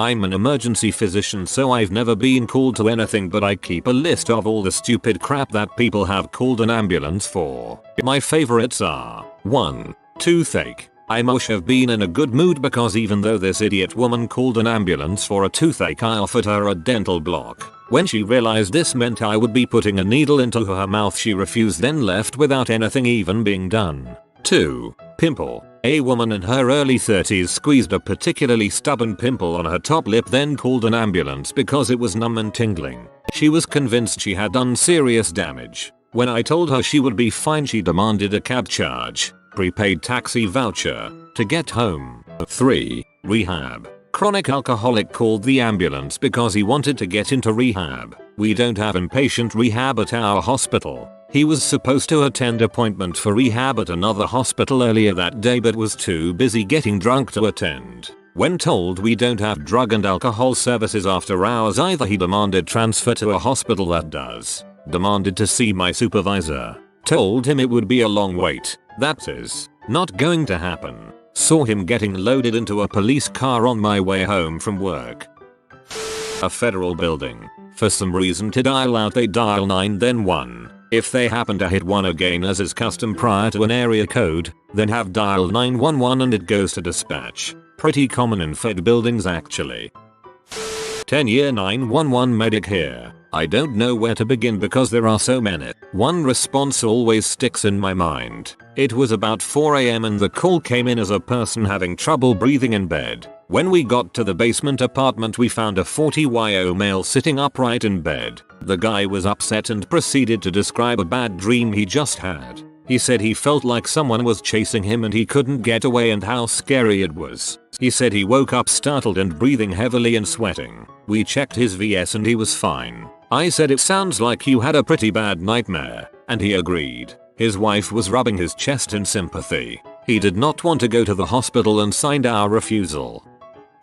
I have a student job working in a downtown core where there are 4 homeless shelters surrounding the top tourist area in the city. Part of the job is being a first responder as well as making sure the homeless population do not harass the public. After 2 years of working here you start to build relationships with the homeless people, and so one day I came across a man I knew quite well. We'll call him Malcolm. So Malcolm had always been a pain in the butt and liked to harass and intimidate tourists. He did not like me at the time because I had been the last one to call the cops on him. Since I starting work there he has slowly been losing mobility and at this point was using a walker. I knew he had a pretty severe painkiller addiction and was also a heavy drinker, so when I found him passed out on a bench one day I decided to check on him. I asked him if he was okay. No answer. I nudged and asked him to wake up. No answer. I give him a little shake and said a little louder, Malcolm. At this point he opens his eyes and just stared at me. I asked him if he was alright.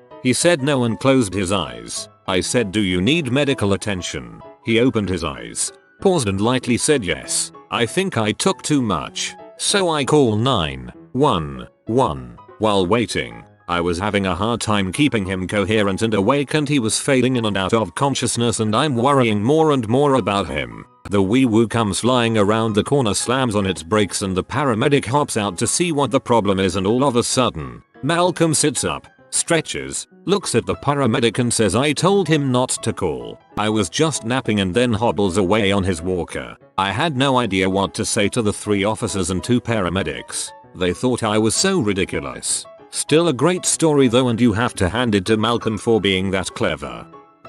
What is the most ridiculous thing you've had to explain to a grown man? Women. My mom told me I couldn't text while driving in a school zone. I had to explain to her that only applies to the actual driver as I texted away in the passenger's seat. Recently had a distant family member yell at me for texting behind the wheel. My car was not running and parked in a parking lot. He claimed that's exactly the same as texting at a red light.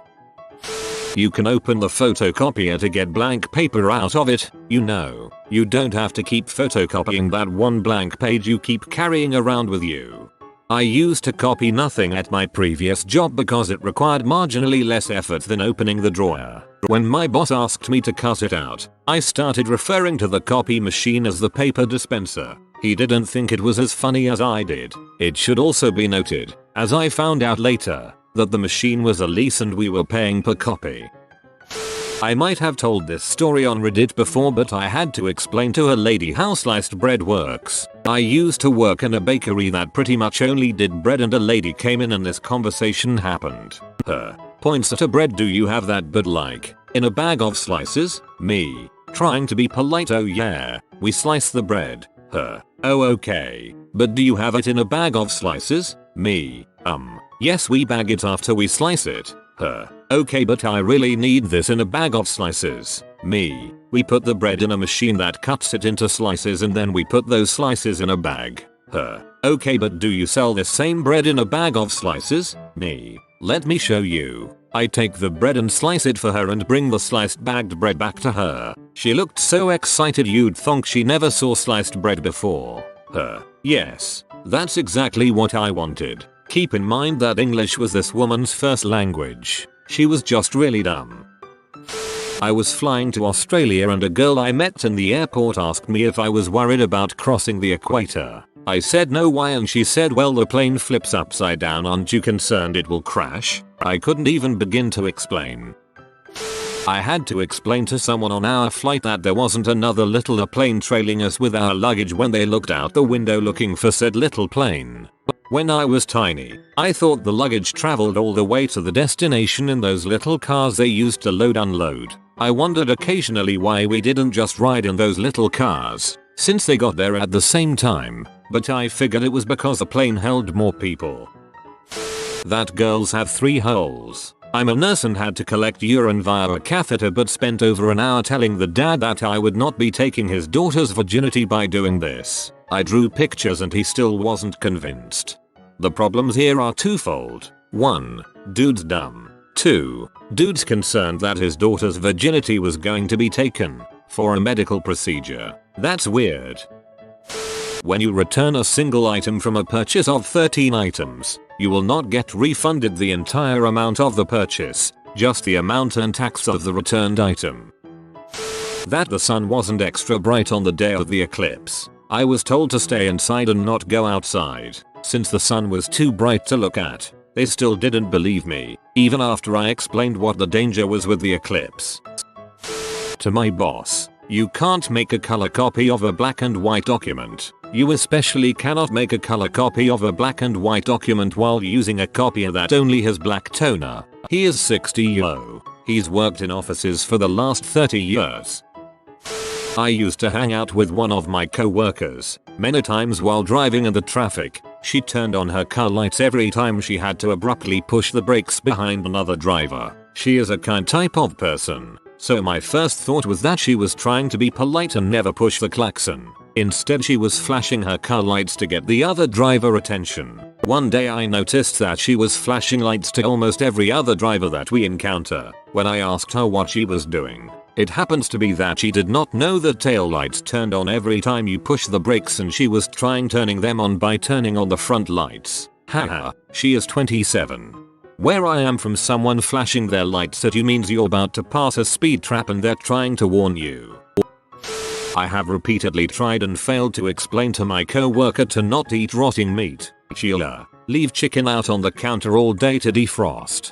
B. Cook the chicken and then leave the cooked chicken out on the counter for a week and pick at it here and there. She is out with food poisoning at least once a week. I've never met someone who throws up as much as her and wasn't bulimic. She will eat her breakfast at 4 PM after it's sitting on her desk all day. Eggs with cheese and mayo that she picked up at 7 in the morning. Then she'll call in sick the next day. I have shown her YouTube videos of bacteria growing, sent her articles about the dangers of E. coli. She won't listen. She ate potato salad that was sitting in a hot trunk for 24 hours. She said it was liquidy and tasted weird, but she doesn't like how refrigerated foods taste. One day, when she is paralyzed from botulism, I guess I can say I told you so?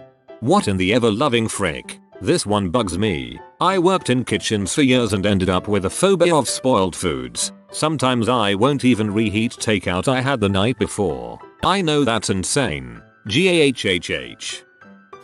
That is false advertisement suit versus Time Winner wouldn't hold up, because they're not the ones that told him he was the millionth viewer to a website and promised him a prize. That if you want baby chicks, your hens will need to get together with a rooster. This guy was married with 1 child. I thought he would have figured some things out. Worked with a guy probably 18-19, doing a job on a farm. He asked me what the frick is that thing. It was a chicken. He was dead serious. He had never seen a chicken before. I had a renter who was 19 and it was her first time living on her own. She didn't get that when you send a letter in the mail, you had to put stamps on the letter. It came back due to no postage. I basically had to confirm to her that she had to do this. Her response: it must be a Canada thing because I never had to do that back home. She is Canadian from Quebec, but her parents sheltered her so much that she couldn't function on her own and thought Quebec and Canada were 2 different countries. When my sister was a teenager, she left out a letter that was to be mailed later. My parents found it and saw that, where the postal code was supposed to be, she had written Nancy to Victor. Someone had read out the postal code beginning with N2V for her over the phone. That if they eat a large quantity of fast food, it's not unreasonable for them to feel full and bloated, and that this doesn't constitute a medical complaint requiring a doctor's review. Too bad there's no treatment for idiocy. That Tanzania and Tasmania are separate places and that our native Tasmanian devils don't actually look like Taz from Looney Tunes. Our native Tasmanian devils don't actually look like Taz from Looney Tunes. Childhood equals ruined. Thanks for nothing, you Macca's 75. I was sitting in the lobby of a plastic surgery center. My wife had a very difficult pregnancy and bout with cancer. Long story short, she was getting her terrible scar taken care of and I was there to support her. This woman was sitting in the lobby with me, approx 55 YO. She was asking what I did, etc. I told her I'm a NASA cop and worked at JPL, which was literally 5 miles away. She sat straight up and leaned towards me and said, "Wait, so you fly around in space and enforce laws?" I waited, because I could not tell if this woman was attempting to be funny as heck or psychotic as heck. I replied with just the laws of gravity. I was waiting for a chuckle. What I got was the woman sitting back in her seat and she said, I never knew we had guys like you." Then was called back for her appointment. You don't save more money breaking transactions up into individual items and using a 20% coupon on each one rather than just taking 20% off the whole purchase. Seriously, one transaction. It's simple math. Stop wasting our time. But if you use a 20% off coupon 5 times, it's 100% off. That human babies aren't born with their eyes stuck shut like kittens. He asked me if my 3-week-old daughter's eyes had opened yet. He was asking about the mind's eye, but clearly you haven't been taught these secrets. The difference between a solar and lunar eclipse. Wait for it. They thought one was where the sun passes between the earth and the moon. I still love my wife, but that one was a little sad to explain. That is an apocalypse. I used to be a chef a long time ago. I had to explain to this lady that you had to crack the eggs before adding them to the mixer. It was the crunchiest Caesar dressing I've ever had. Not combustible. Oh my gosh, you'd appreciate that a member of my family who was in their 40s used dish soap to clean cherries in the sink. According to those who tasted the dish she made, you could distinctly taste the dish soap. Still, for the uninitiated, you just use water. Only water. After my car was stolen and never recovered, I bought a new one. When I went to get a new plate, the girl at the DMV told me just to transfer the old one. Cue the Abbott and Costello act of me trying to explain the plate was still on the stolen car. It was never recovered either. She refused to grant me a plate because I still had one registered and it was fine that it was on a stolen car. It transfers. Took a second clerk to come over and help explain the situation. Similar thing happened with removing the insurance from the stolen car. Didn't have theft insurance. It was a pose beater. So I just went in to cancel the policy because why pay for a car that was probably a burned out husk? Same act. But so you can't make a claim you don't have theft insurance. Me. I know, I just want to cancel the policy. Repeat in various ways for 10 GD minutes until she calls over manager because I'm being difficult. She smugly grins at me as I explain my situation to the manager and she says, "You see what I'm dealing with?" He sighs, does 3 clicks of the mouse and says, "Your policy has been cancelled. Have a nice day." I left to the sounds of her loudly arguing with him. I had a similar situation when my car got stolen. We had paid for a parking permit for 6 months in advance and were told that we could get a refund if we brought the old pass back. I think eventually they accepted a police report number as proof enough. To an office junior postgraduate in engineering, after checking his work, me, in the English language, if a word starts with a Q, it is almost always followed with a U. Him. Oh yeah, what about quassying? Defiant smug stare. Me. Sigh. To his credit, there is no U after a Q in quassying. Worked in a frame shop at a Michaels once and a lady came to ask me why we didn't sell any 10x8 tabletop frames on the sales floor because we only had 8x10 tabletop frames displayed. Wish I could share the look on her face when I showed her they could be displayed vertically and horizontally. I had to explain to a full-grown man once that women do truly, in fact, have a clitoris which produces intense pleasure for the female and that no, that was not just a tiny penis to pee out of. He was married. His poor wife. IDK what you're talking about, I love my wife's penis. I was 20 years old and covering the reception desk at a mid-sized law firm on maybe the 14th or 15th floor of a high-rise building. This attorney was apparently good at her job. From what I understood of her reputation, I didn't know her well, but this story often makes me wonder about smart and smart. On this day, as she exited the elevator on her return from lunch, she decided to voice what seemed to be a puzzle that stumped her for a very long time. I don't understand this building. Why is it, when I enter the elevator facing away from the lobby, I exit facing the lobby on the floor above? It's like the elevator turns around. I stared at her for a few seconds, contemplating time, space, creation, and the giant salary differential between our two positions, before I spoke the last words I'd ever say to her. Mom, you turn around to face the doors once you get into the elevator. You're facing the lobby when the elevator starts to move. She went out of her way to avoid me after that. I know an attorney who is, so far as I can tell, excellent at his job. He's just terrible at basically everything else, to the extent that I'm sometimes amazed he can tie his own shoes, or even remember to tie his shoes, for that matter. I lived in Asia for a while. There were multiple people in both Asia and the US who thought that the Western and Eastern hemispheres experience opposite seasons, like the Northern and Southern hemispheres do. More than once, I've grabbed the nearest round object and started saying pretend this grapefruit is the earth and this lamp is the sun. There was this girl in my French class. I had to explain that France no longer has a monarchy, that England and France are different countries, and that England and France do not share a land border. I dunno, they're on the third republic in a row now. The revival of the empire is way overdue. I wasn't very successful, but I attempted to explain this to him. Let me set the scene. On top of a mountain in Maui with a tour group watching the sunset, and I hear the guy behind me telling his kids the sun sets in the west, so that's the Pacific Ocean, so that side over there is the Atlantic. I laugh and turn around and acknowledge his hilarious joke. He was not joking. To which I reply, you know this is all the Pacific Ocean, 360 degrees around. He then rolled his eyes and kept talking to his kids. Poor things don't stand a chance. That contrary to her belief, islands are in fact not floating like big rubber boats. She was asking how with the wind and currents the islands still maintain their position without roaming the oceans like rocky icebergs.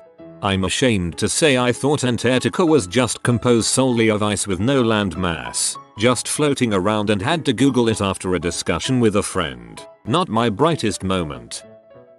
My boss hired an assistant for me from a strip club he had attended the previous weekend. He told her that she needed to pay attention to everything I did and then he would replace me with her. The things I had to explain: show her how to do, address an envelope, write a business email, read a contract before signing it, stay for the entirety of a client event, show up to work on time, not drink at work, not gossip at work, not have her boyfriend hang out at work all day, and more. Finally, she became so upset at how much work my job entailed, and she hadn't touched the surface, that she quit. Facebook isn't how you should be keeping up on current events. That article Janine posted is 100% bulls, and Francis believes the earth is flat, so why are you listening to him anyway? But Janine wouldn't lie to me. It's like they don't think it's possible for someone to be just strong and spreading misinformation. Everybody knows everything, and anyone who is wrong about anything is a dirty liar. To a 28-year-old female native Californian whose first and only language is English, that it's a vagina and not a virgina. Should have told her it's pronounced vagina. That when you take a cash advance on a credit card, the money has to come from somewhere. This woman, late 30s, thought the cashback option at stores was a no-brainer question. Of course, if you are given the option to get $50 right there at a grocery store, why pass it up? Just a couple weeks ago I had to explain to a coworker that thunder is the sound of lightning. She walked away from the conversation angry about how stupid I was, looked it up, and apologized to me. Got to give her credit there. Also, I work in a laboratory. This coworker is college educated. That if your app is free to download, offers no in-app products, extra functionality or levels or whatever, and you don't run any apps, your app will make $0 and you should not expect to receive any income for it. Technically, there's one more software business model that would accommodate this. If everything about it is free but users have to pay for support if they ever need it, and can't get that anywhere else. It's how a lot of open source projects make money. A girl I know thought that we don't eat chickens' eggs. She thought the eggs that chickens lay are exclusively the ones that hatch into chicks, and that the eggs we eat are just made in the factory. My overly religious mother refused to believe that meat was muscle tissue. She was convinced that meat was a separate thing that animals produced just so people could eat it, because God made them that way for our benefit. I was doing over the phone tech support and I had to explain to more than one person how to fricking plug the power cord into a wall outlet. One woman even had to ask what a goddamn outlet was. That it was safe to watch the eclipse on the television without safety glasses. I let a passing pedestrian look through my glasses at the eclipse at work. He freaked out. Had no idea what an eclipse was. That natural medicines and supplements are not necessarily safe or healthy, especially in huge quantities. Rattlesnake venom is natural. Anthrax is natural. E. coli is natural. Bubonic plague is natural. Careful, your food could have chemicals. I once tried to unsuccessfully explain to a customer that a hamburger with cheese is just a cheeseburger, but they refused to listen and insisted he got a hamburger with cheese. That the deer crossing signs on the highway weren't in fact for the deer, they were to alert the drivers. Deer can't read, but they have pictures. That hurricanes are not named according to whether they are male or female, it is just an arbitrary name. Hurricanes do not have a gender identity.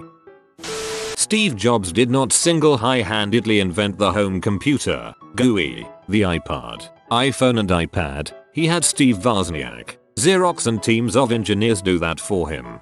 LOL, he just walks out of his garage with a fully functional iPhone. Where the pee comes out of a lady. I'm a dude, she was 33. Once had to explain to a friend that no, ancient Romans did not use cling film and an elastic band in lieu of a condom. I'm not even sure what is the worst part of that. What's the most simple thing you've ever had to explain to a fully competent adult? She refused to understand why her electric bill was higher in the winter. That doesn't make any sense. You're an idiot. I told you I never turned the thermostat up. Jesus, would you listen? Mom, I understand that you did not turn the thermostat up, but it gets colder outside in the winter. I know it gets colder in the winter, you smartass. When it's colder outside, your furnace has to work harder to maintain the same temperature in your house. That uses more electricity, so your bill is higher. But it shouldn't use any more electricity. I never turned the heat up. Why aren't you listening to me?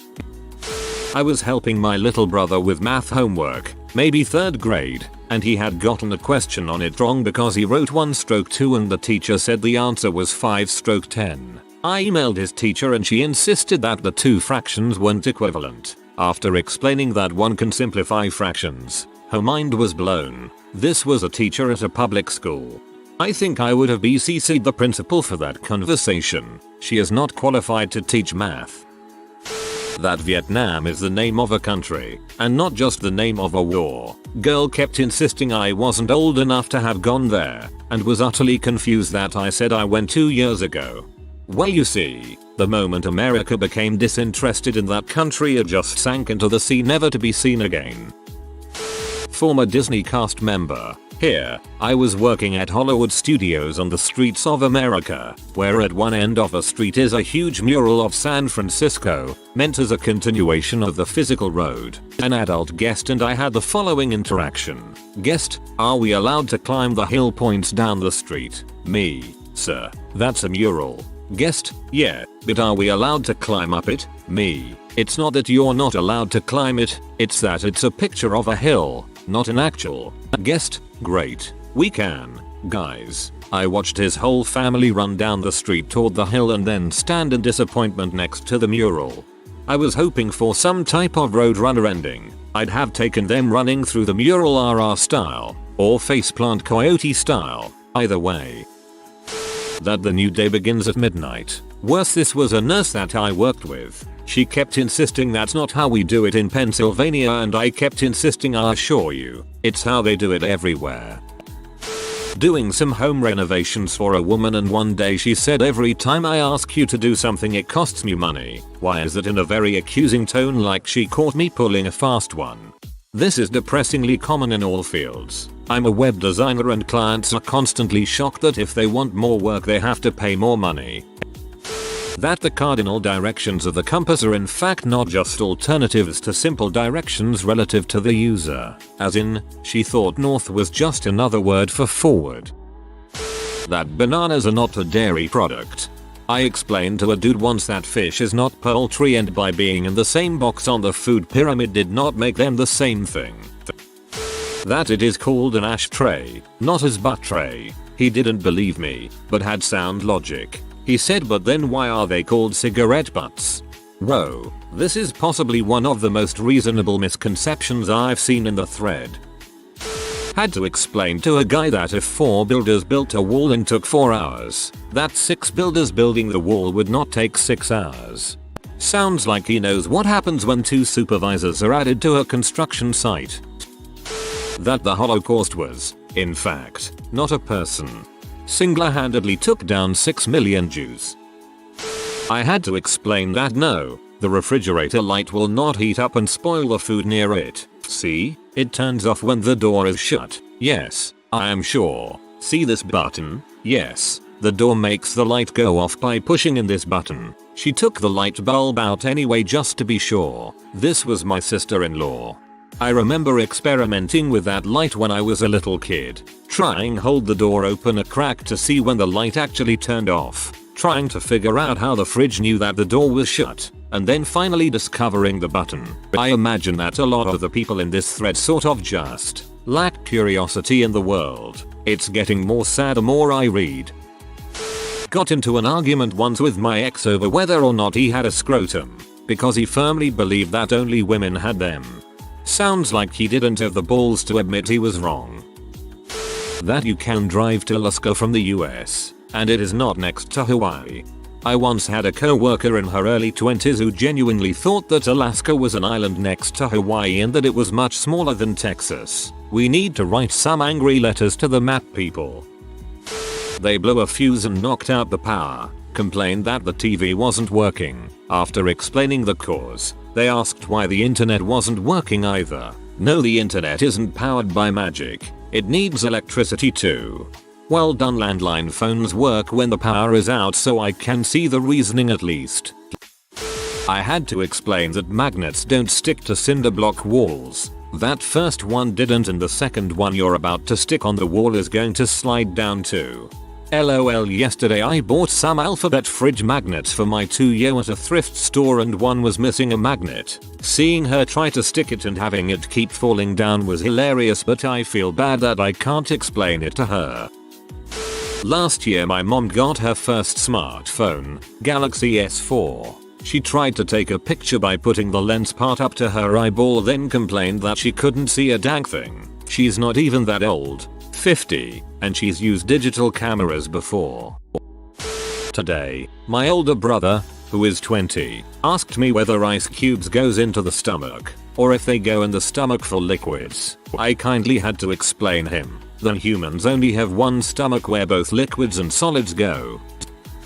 Tried to explain to a graduate student, who was a few days from graduating, that she didn't have to take her BMW to the dealer because the water stopped coming out of the windshield wipers. She could buy a bottle of fluid for like $1 to $2 and just refill it. She bought a bottle of fluid at an auto parts store and poured it into the gas tank. Sounds like she did need to take it to the dealer. So I used to be a travel agent in Australia. Was asked how long it would take to drive from LA to Paris. Was confused, thinking of Paris, Texas, but this client had never been to the US, so it was a bit weird. Nope, she was referring to Paris, France. I got more confused, thinking maybe she meant Vegas, Eiffel Tower and all. But no, Paris, France. So I joked and said she'd get pretty wet. She didn't laugh and kept asking. By this time she was getting crappy and other people were looking, so I had to show her a map. She was still confused. TLDR, I had to explain that France and America are separated by an ocean. That a circle is 360 degrees. I was in the US Navy, and when the ship went underway, we had lookouts that would stand outside and report anything they saw and what bearing it was. If something was directly in front of you, it was at 000, and if something was behind us, It was at bearing 180, etc. When it was foggy outside, we had extra lookouts from different departments. Supply sent a girl to me who was pretty new, so I brought her to her spot and handed her the phones. I started to give her a crash course in lookout and said, "You know how a circle is 360 degrees," she said. I must have looked surprised because she gave me major attitude after that. I'm terrible at math, but I thought the whole circle equals 360 degrees thing was a common knowledge thing. Oh well. We didn't hit anything, so it was a successful watch. Maybe she was used to radiance. When you get your food to go, walk outside in -20 weather. Drive 30 minutes home. The food will be cold. Don't call the restaurant and complain because you don't understand thermodynamics. Had to explain to a woman exactly why she couldn't park her Land Rover on the slabs we just laid in her driveway. Her response was, "It's my driveway. I'll park there if I like." Your response should have been, "Well, you have a point there, but I wouldn't recommend it." Then pull out your cell phone for a video.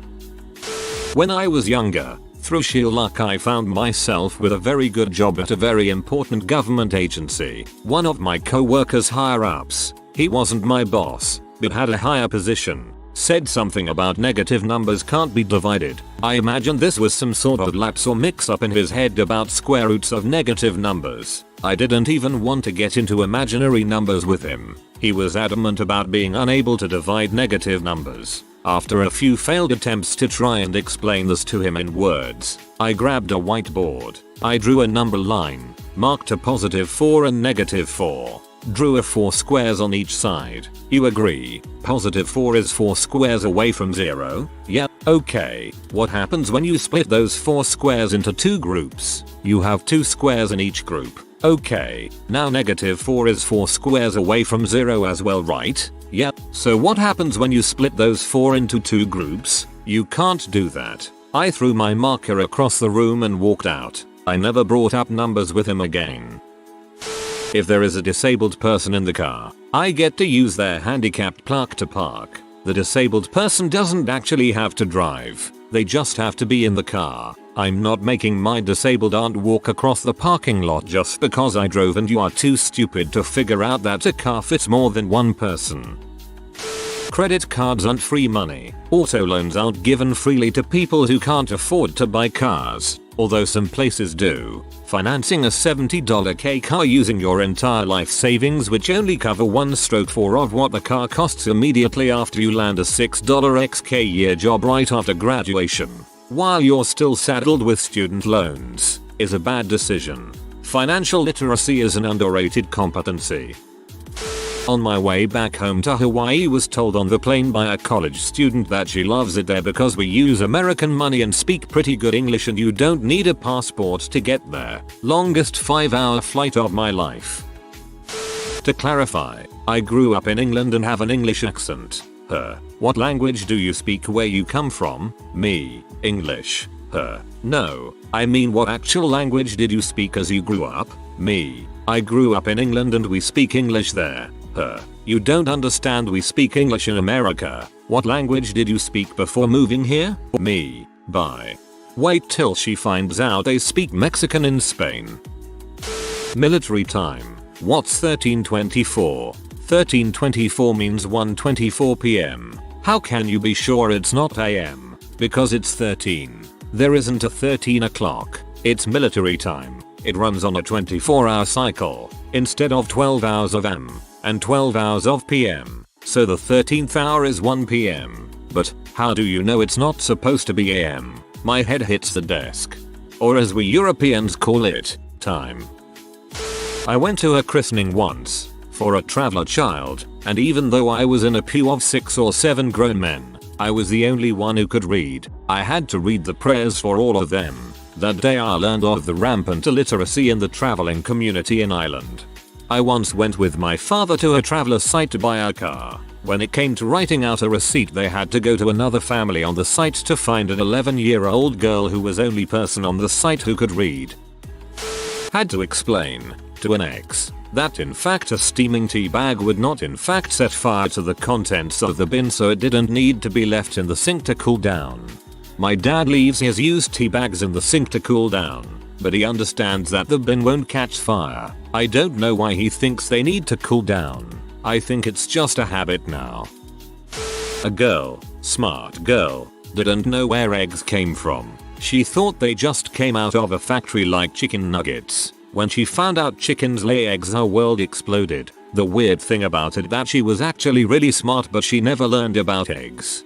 Was talking with a customer where I work yesterday who was talking about her and her daughter's allergies. She went on to say that her daughter was allergic to dairy and how difficult that was because so many things contain eggs. She was firmly under the belief that eggs were a dairy product. Last week during dinner, I told my 23-year-old, recent college graduate brother that I was planning on making pickles when we got home. He looked at me dumbfounded with a wide-eyed stare. I had to explain to him that pickles did not grow out of the ground as pickles, and are in fact, cucumbers. Freshman year of college, my roommate's mother came to town and took us both to dinner. Somehow raisins came up in conversation and I discovered that my roommate did not know that raisins were dried grapes. As I was making fun of him, it became clear from the dumbstruck look on her face that his mother also had no idea. Late to the party, but had to explain to my husband that real maple syrup comes from trees and is not a mixture of ingredients like the fake pancake syrup. We're Canadian. That if you don't have money, no job and are planning to get married, you shouldn't get a loan to buy an expensive car. But the first payment is free. My brother Jim was working as a mechanic a few years ago while finishing his engineering degree. This is one of his stories about a co-worker of his that he refers to as Drunk Bob. Remember a few years ago when NASA's Deep Impact mission crashed a probe into a comet? Well, apparently Drunk Bob was flipping through the radio stations and he happened to hear a brief explanation of the mission. He slightly misunderstood what he heard. Drunk Bob was convinced that NASA had blown up the moon. He was really worried about it. So during their lunch break he went to Jim, who is probably the smartest guy he knows. Drunk Bob expressed his concerns about the blown up moon, as he thought it might affect the tides and stuff. Jim had to explain to him that they didn't blow up the moon and there's no way they could. He said that the moon is as big as Texas, and there's no way you could blow up Texas. That seemed to ease Drunk Bob's mind. Well, he understands that the moon is the main cause of tides, so he's doing better than Bill O'Reilly. I had to explain to a co-worker how to calculate a mean. She has an MBA and makes twice what I make. I died a little that day. Send her an invoice for the tutoring. I had to teach an old lady how to put gas in her car. At first I thought it was hilarious, but then I found out her husband had done this for her entire life and he had recently passed. So here she was, stuck all alone in the world, trying to learn to do the most basic things for herself. Happy Thursday everyone. This is exactly what happened to my mom, except my dad's still alive. She grew up in a time and place where attendants pumped gas, and then after that, my dad put the gas in her car. So she had to have a friend show her how, and she still tears up when she thinks about that friend and how much it meant to her. So you probably made a big impact on that woman's life. Just let me answer by the question she asked me. How come the actors agrees to play in a horror movie if they know they're gonna get killed? She was serious. Tony, 23-year-old honors neuroscience student, acing all his freaking classes. Yo, is it true that if you put an acorn in the ground, you get a tree? Me. Yeah, dude, it's a seed. Trees grow from seeds. Tony, like, that kind of tree? Me. No, that's a pine tree. It grows from a pine cone. Acorns turn into oak trees. Tony, yo, are you freaking with me? You just put it in the ground and you get a freaking tree? How long does it take? Me. To grow an oak tree that tall? About 30 or 40 years, maybe. Tony, what? Me. I'm struggling to believe a neuroscience student didn't become acquainted with the basics of biology in high school.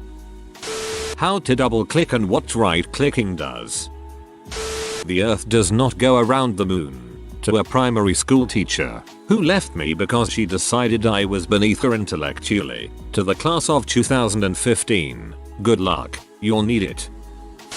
That 5% of 100 is 5. That our muscles are connected to our skeletal structure and enable us to move instead of being just for show. That, no, Nazi is not a modern acceptable slang term for a German person, that yes, men do in fact urinate through their penises. She said she knew that we could do so, but that we have an extra hole tucked mid-taint and that we could choose which hole to use at will. Her reasoning? Because obviously if a man peed while he was sitting on the toilet, then obviously he would pee all over the place because we all totally rest our junk on the front of the toilet seat every time we sit down. The fact that we could tuck our junk into the bowl never once crossed her mind. She was not a virgin. She had given her boyfriend at the time BJS. I have no idea how she never noticed the whole lack of an extra magic pee hole while she was down there. These were all from the same girl who I roomed with for 4 years. She just graduated from a respectable university with a double major too. A buddy of mine in college dated this 18-year-old woman from the deep south. She was a smoking hot curvy blonde. We shared a lot and he told me something strange. She will not kiss me when we have sex. The one time he did kiss her, she freaked out and spent the rest of the night gargling with mouthwash, sobbing. It turns out the reason why she freaked out was because her mother's birds and the bees talk was short and filled with Bible guilt. It was given to her when she was found with a boy, making out at 12. Her mother basically told her if you're going to be a W and make out with boys, you're going to get pregnant with the child of Satan. It took me, her boyfriend, and a college professor of anatomy to finally convince her that it's the sex portion, not the kissing portion that will get her pregnant. Even then I still wasn't 100% convinced she really understood. They broke up a year later when she quit school and went back home to run the family business. TL. DR. How is Babby formed? Sorry for your lots. What is the strangest thing you did that seemed completely normal at the time, but 5 seconds later you realized it was 100% moronic? Unwrapping a small type candy bar and throwing the candy bar in the trash, leaving me holding a foil wrapper and only the faint smell of what goodness could have been. Apply toothpaste to my razor in anticipation of shaving. It was only when I picked up the razor and was momentarily confused as to whether I should brush or shave did I realize what I did wrong. You don't put shaving cream on a razor, and you don't brush your teeth with a razor. Nothing was right about that. Left my coffee cup on my back bumper and drove 12 miles to the bank, and after parking met someone I knew and while talking to him reached down and picked up my coffee and had a sip. I wouldn't have thought anything about it except the look on his face. Oh god, I hope you played it cool. After gym I was sitting in English and realized I had forgot to put on deodorant. So I reached into my bag to get my spray deodorant, which made a bit of noise, and it got everyone's attention. In the same manner as running your hand through your hair after someone missing your high five, I opened my mouth wide and sprayed Axe deodorant right down my throat. At that deer caught in the headlights moment of everyone watching me, spraying my armpits would have just been way too embarrassing or something, and my stupid brain convinced me that spraying it in my mouth was the best way to cover it up. By the way, don't ever do this. It's like drinking boiled cologne. Your mind is full of frick.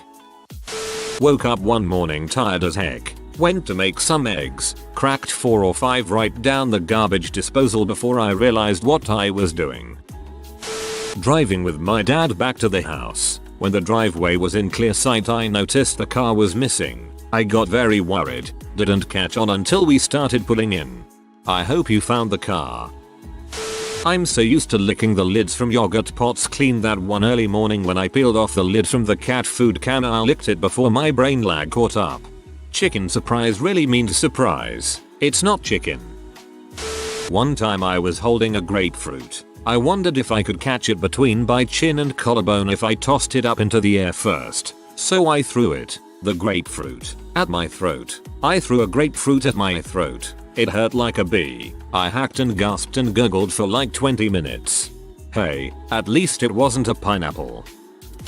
When I was in first grade, I was walking down the hall and passed my teacher going the opposite direction. As we passed, I casually blew her a kiss. I'm pretty sure some mom-teacher wire got crossed in my brain, and it seemed like a completely reasonable greeting right before I did it. But right as I did it I realized how horribly embarrassing it was. I just kept walking, and didn't turn around to see her reaction.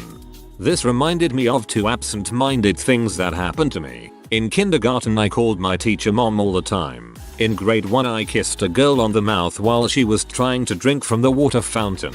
Also I am a girl. Socially awkward penguin girl. It was after I saw Star Wars Episode 3 opening night. I took a leak alongside everyone else, but was kind of distracted. So when I went to wash my hands I just walked up to a running sink and stuck my hands in and rinsed really quick. Moments later it registered why the water was running. Some other dude was already standing there washing his hands. I cleaned mine over his and he just watched. I stopped, turned around and just said, "Why the frick did I just do that? I'm really sorry about that." He just nodded and went back to cleaning his hands. This is not the sink you're looking for. Oh, the lights went out. Must be another blackout. Dang. It's dark in here. Let me just get the lights. Every time. I accidentally dropped a glass and it shattered all over the floor. I cleaned it up but thought there might still be tiny glass pieces on the floor that I couldn't see, so I decided the best way to be sure was to walk across the floor in bare feet. Mistake. Fact, to clean up really tiny shards of glass, pad the ground with slices of white bread.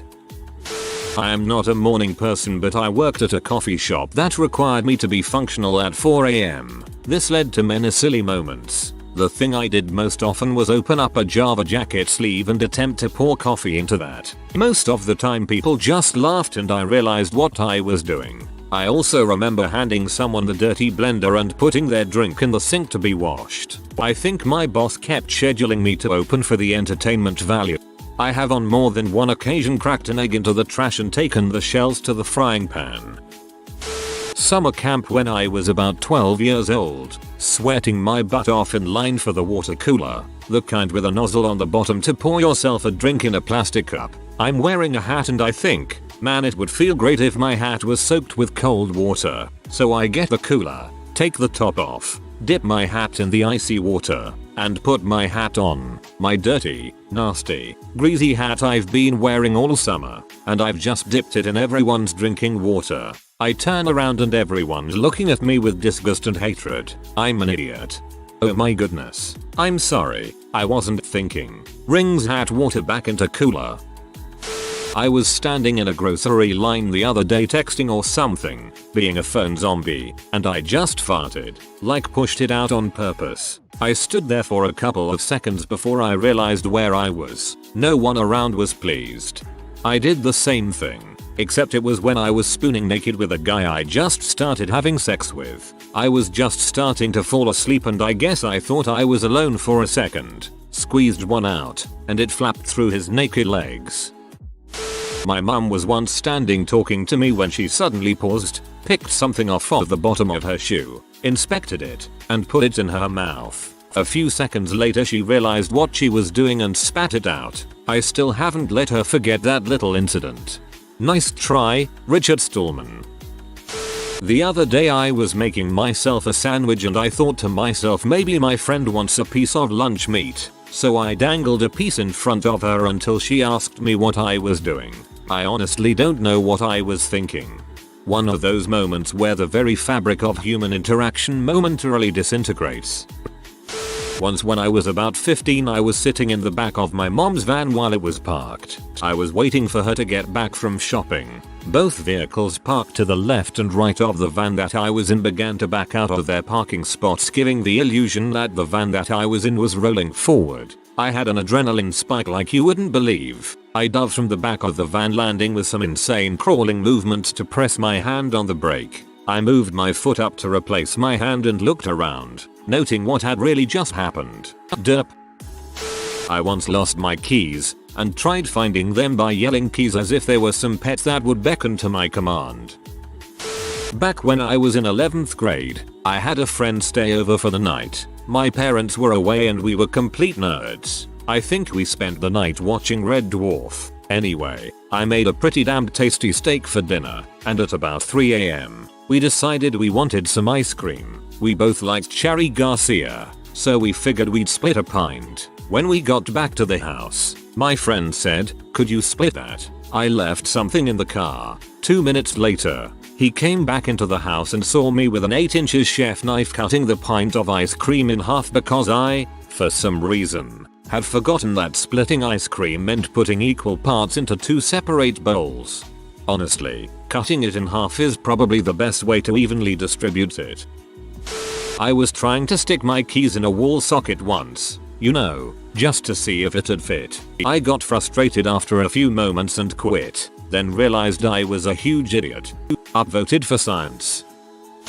I was mowing the lawn with an electric mower when I was about 13. I was tired of constantly moving the electrical cord every time I made another pass or had to go back for a spot I missed, so I somehow convinced myself that these mowers were designed to mow over the cord and wouldn't cut it. I was wrong. I didn't know these mowers existed and was expecting you to say you got halfway done before you realized you were vacuuming the lawn. Ran into the backyard to feed the dogs. Naked, I got out there, put the food in the dish, turned around, and I was naked. The yard seemed very big right at that moment. Knowing I had to walk back to the house naked, my fiance still has not let me live that one down. I worked at a copy shop in college. One day I was working the register and the customer used a credit card to pay. I swiped the card, put in the amount, waited for the receipt to print out, ripped it off, picked up a pen, and signed the receipt. Then I had a moment of WTF did I just do, and the customer was staring at me like I was stealing money from him. I just absent-mindedly did what I normally do with a credit card receipt, which is sign it. I do this at least once a week. I walk up to my front door and press the unlock button on my car keys, expecting my house to beep twice. Woke up, walked downstairs, grabbed a frying pan, 3 spoons, and milk out of the fridge, threw the spoons in there, poured the milk, and took my frying pan upstairs to my computer. 3 hours later when I woke up, for real, I was like, what the frick? This actually happened again. Developed more in later weeks, but I think it got even weirder than this, and probably less believable. I was at Boy Scout camp, putting spent .22 shells in the fire on the end of a stick. I dropped a red hot one on one of the rocks circling the fire. I immediately picked it up with my fingers. Still missing fingerprints 12 years later. You are untraceable.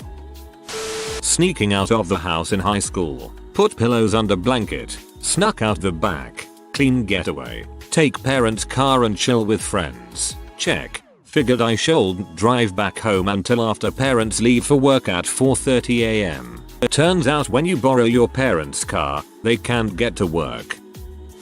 At dinner with some friends, one of them was eating a cookie with white frosting on the top, and another jokingly asked if it was mayo. The friend with the cookie immediately puts the cookie to his ear, listens for a second, then says no. Mayonnaise is not an instrument. While watching Forrest Gump, I leaned to my dad and said, Lieutenant Dan really his legs. They showed him earlier in the movie. Thus, I pee myself with laughter. One day while driving, I came to a stop at a red light. I looked both ways and made sure no one was coming, then proceeded to make a left turn. A few seconds later it hits me. You can only make a right on red. I felt like such an idiot. I did that exact same thing while I had a couple of friends in the car. They sounded panicked and yelled, "What are you doing?" and I calmly responded, "I'm taking a free left."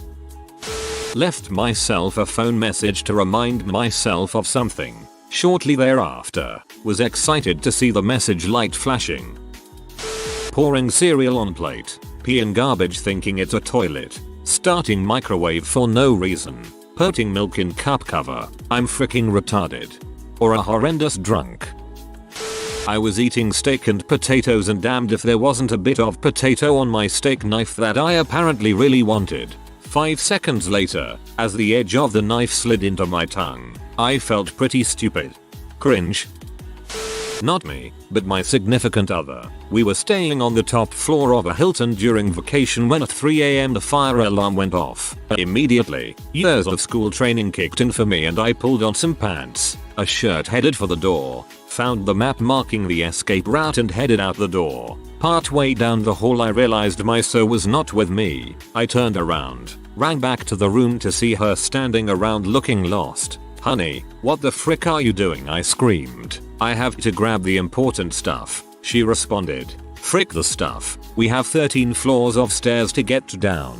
She grabbed some stuff and pushed past me into the hall. We reached the parking lot without any problems and were standing around with all of the rest of the patrons when it occurred to me to ask her what was so important to grab when a fire might have been raging around us. She looked at her hand and realized the only thing she was carrying was some chapstick. Freaking chapstick. That's really romantic if you look at it this way. She was anticipating dying in the fire with you and wanted your final kiss to not be dry. One time when I was little I got up late at night to use the restroom. Worried it would wake my parents sleeping in the next room over, I was hesitant to flush. So I went and asked my mom if it would be okay. I was not a bright kid. One time, when I was staying with my parents, I got up to pee in the middle of the night. I was still mostly asleep and I was having a nightmare that there were murderers outside my door who would kill me if I left my room. I must have listened at the door for several minutes before deciding that it wasn't safe to go out and use the bathroom. I had to pee really bad, though, so I committed a desperate act. I grabbed my cereal bowl from that morning off my nightstand and peed in the bowl. Then I put the bowl under my bed. The next morning, I found the bowl full of pee and I was like, what the frick? Then I vaguely remembered doing it and I felt really stupid and weird about myself. Then came the issue of what to do with the pee. I would have to carefully transport a nearly full bowl of pee from my bedroom to the bathroom without alerting my mom to the fact that I was inexplicably carrying a bowl of my own pee through the house. I didn't hear anything, so I opened the door and bolted to the bathroom, trying hard not to spill the pee. My mom said good morning, but she didn't ask me what I was doing, thankfully. I only spilled a little pee on the carpet. Took a class where there was an exercise that had us write a letter to someone we disliked or had issues with. Part of the exercise was that these letters would be mailed to us towards the end of the semester to see if we felt the same as we did 2 months ago. The instructor made this quite clear. A couple months later I get a threatening letter in the mail. Call a couple of my buds together so we can go over the letter and figure out who was after me and how to respond. Friend reads the letter and says, dude, isn't that your crappy handwriting? My other buddy punches the heck out of my arm and says, got him. The best part is that you actually were worried enough to invite friends over to peruse the letter. Bet your buddies never let you live that one down. Couldn't hear my professor in class, so I turned up the volume of my laptop. Had a what the frick moment when I realized what I did. On a Tuesday I wanted to ask my friend if we had a free day on Wednesday. Ended up saying with a straight face, is it true that tomorrow is Wednesday? Went to pee on the toilet and realized after a few seconds that I hadn't pulled my PJs down. I'm a girl. Hey, it was cold. My cold adult brain, for a split second, thought it had hit on a winning idea. I was in 8th grade and I used to really be into EverQuest. Anyway, one weekend I was on the computer for a solid 6 hours straight with no bathroom breaks, staring at my spellbook and attentively watched everybody's health bars to make sure nobody died. Somewhere during my marathon session, I decided it would be a good time to go to the kitchen to grab a drink. I tried to turn around to get out of my chair, but I couldn't. I could not move. I was terrified. 5 seconds later I realized I was trying to turn my own head with my mouse. I immediately camped, grabbed a drink, and went outside. I record music so I hit Ctrl+Z a lot. When I frick up in life there's a split second of relief thinking that I'll just Ctrl+Z it, then the obvious next thought occurs. I woke my sleeping Rottweiler the way I wake my boyfriend, by poking him in the ribs and kissing his nose simultaneously. Every time I look at my scars in the mirror I remember I'm a dumbass. I actually find that weird, but it seems like a lot of other people are saying that has happened too. I guess I have always poked, prodded, bugged my sleeping Rotter's large dogs while they sleep since they were puppies, so they are used to it and never panic when they wake up to me being annoying. I was cleaning the kitchen once after cooking and I took a pan full of hot oil and just stuck it under the faucet without thinking. Oil started exploding freaking everywhere and I couldn't figure out what to do since it happened so fast. So I was just standing there reaching my arm out as far from my body as possible and screaming a lot. I thankfully didn't get burnt, but there are still oil stains on the ceiling above that sink. Also, brought a new friend over once when I was 14 and we were eating dinner, and I just leaned over and let one rip while staring her in the face. I don't know why I did it and it felt like I forgot she was even there for a second, but I was looking her in the eyes serious faced, all PFFRRRT. I usually don't fart around close friends, let alone one I've known for a few weeks tops. That kinda cemented our friendship though because we both laughed for 20 minutes. I once kicked a blow swirly bowling ball at full force because I thought it was one of those bouncy, light balls you get at the store. Teachers of Reddit. They say there are no stupid questions, but what's the most stupid question a student has ever asked you? Also not a teacher, but when I was in high school in health class while going over reproduction there was a fellow student who raised her hand and asked if you were sterile. Could you pass it on to your children? The whole class giggled and she, confused, said she was serious. She wanted to know if you're sterile could you pass it on to your kids? The teacher, with a smile, said to her okay, let's think about this. What does it mean to be sterile? She began answering it means that you can't have KOHHHHH, followed by another round of laughter from the rest of the class.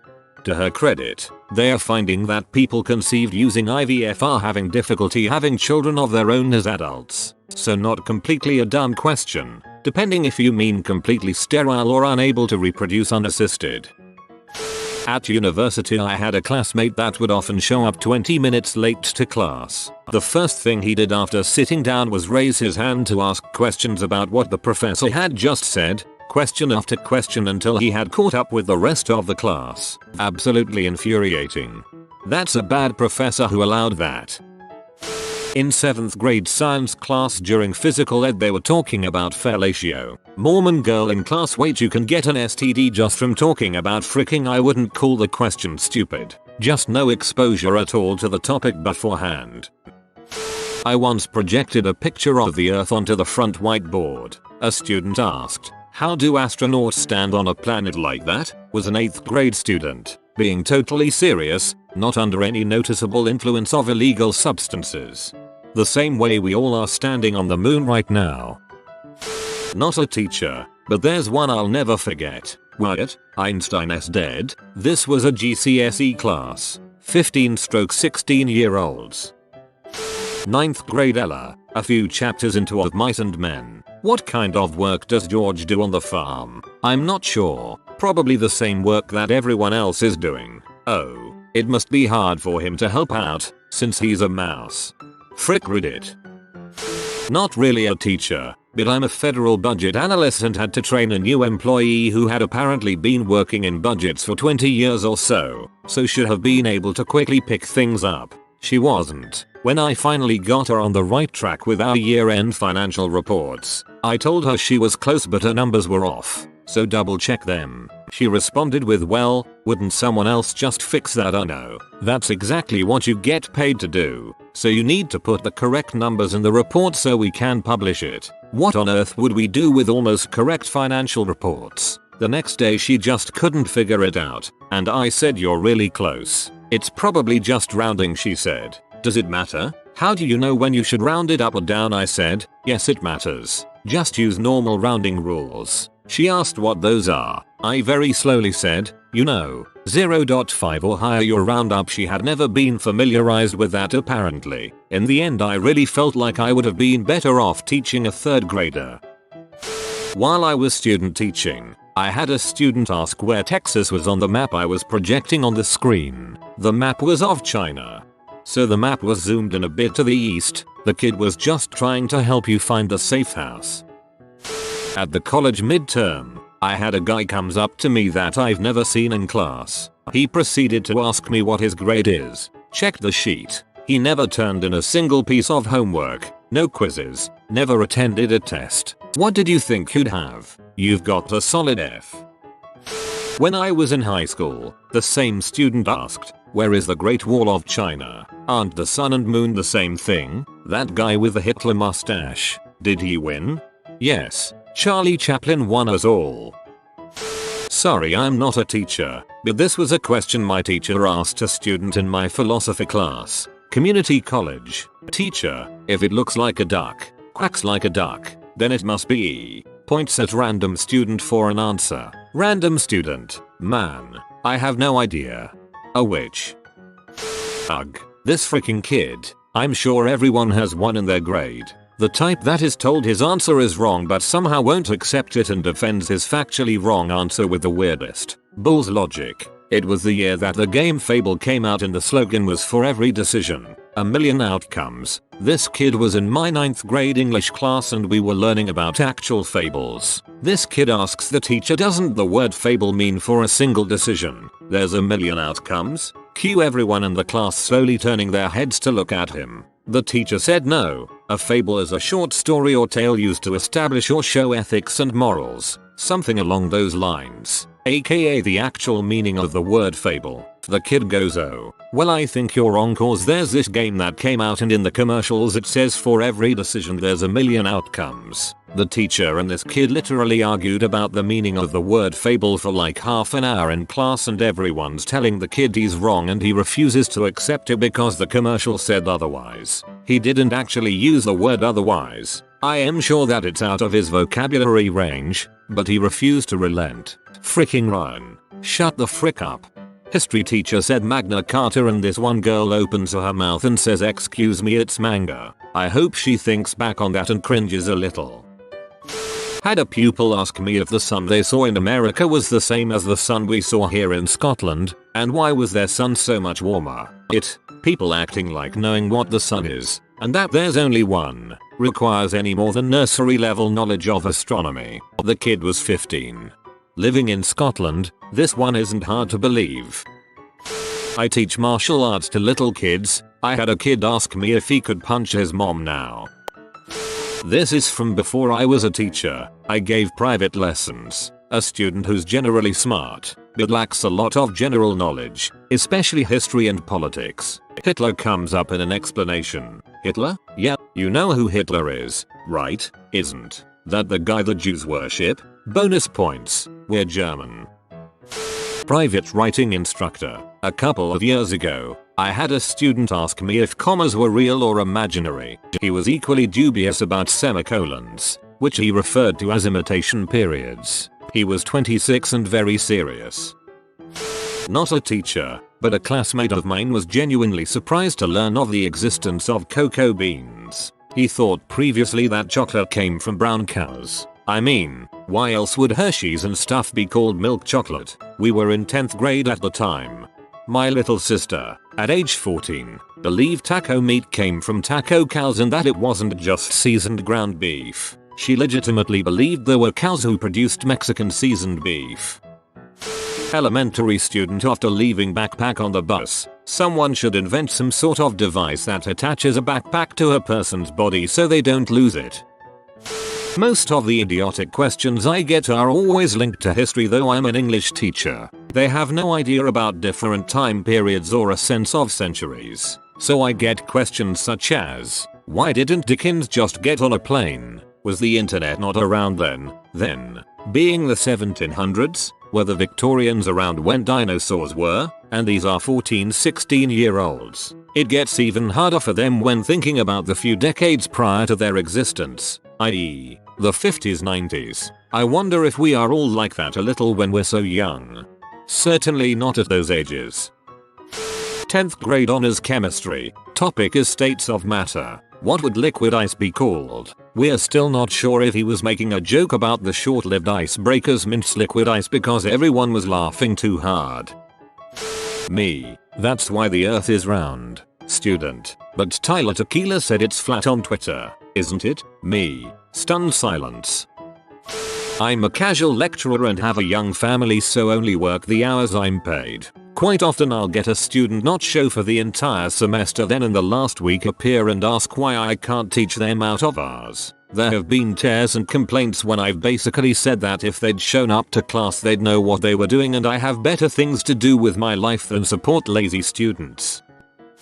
Not a teacher but a tutor, and not really a question, but was trying to explain to one girl doing her GCSEs how the start of the word for the alkanes shows how many carbon atoms there are. For example, like octane has 8 and decane has 10, etc. Asked her how many pentane had. She didn't know. Asked her how many sides a pentagon has. She didn't know. Proceeded to blow her mind by drawing a pentagon. Turns out she had never come across the concept of a 5-sided shape before. It's only after entering computer science that it occurs to me how many people don't know even basic trigonometry, geometry or algebra. They always ask me why they would ever need to know it if they can get by without it. I always explain that it doesn't make it possible to live, just that it makes your life a fuckload easier. Not a teacher, but in 8th grade physical ed class, we had a box where students could submit questions anonymously. One day, the teacher read aloud one of the questions which asked, "My dad's dong is circumcised but mine is not. Does this mean he isn't my dad?" Yes, he believed circumcision was hereditary. Bless his heart. Those anonymous question boxes are so useful. Someone in my physical ed class wanted to know where the bone comes from. I'm so glad people had a way to get answers to this stuff pre-internet, or post-internet, but especially pre-internet.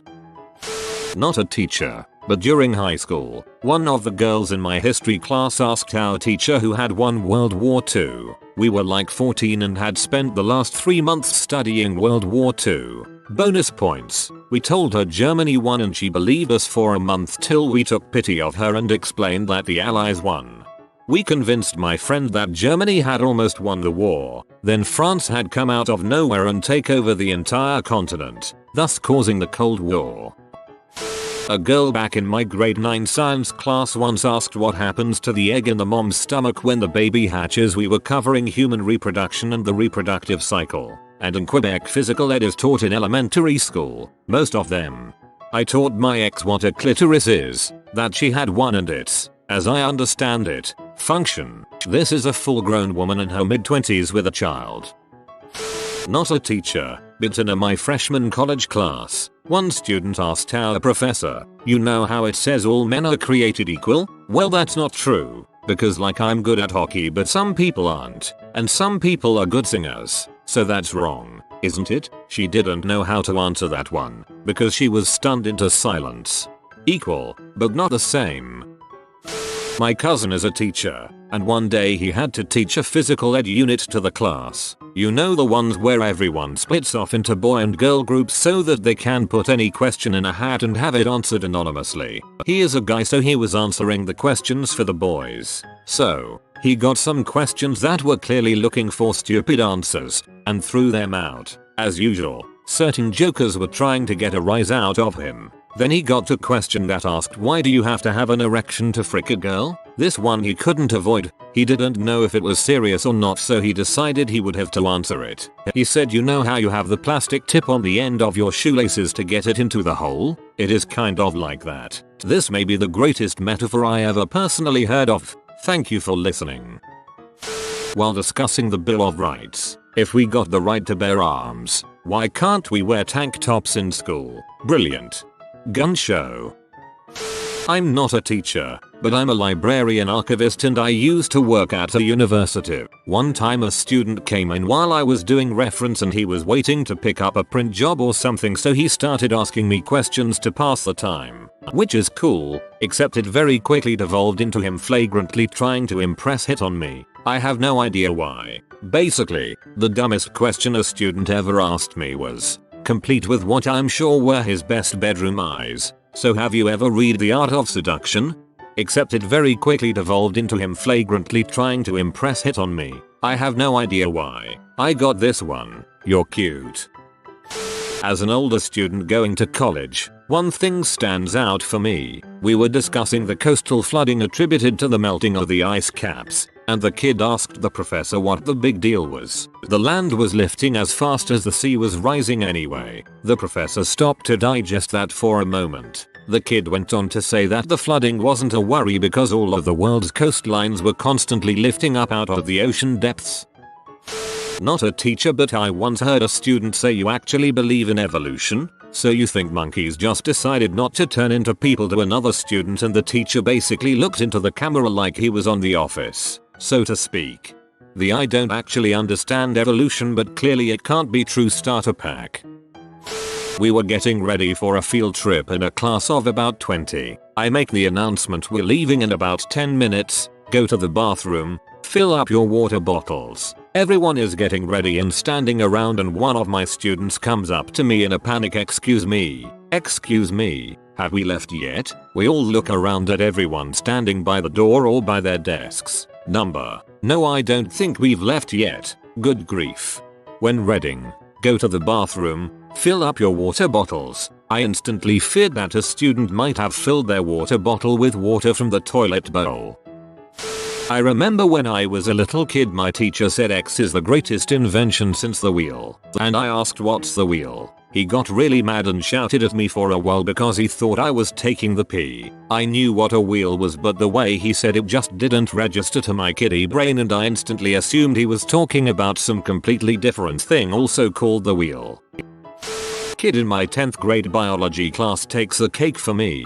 We were going over chromosomes, talking about the effects of an extra chromosome, Down syndrome, and this kid looks confused as heck, gears turning like mad in his head. Finally he raises his hand. With the extra chromosome, shouldn't they be, like, superheroes? I love this one.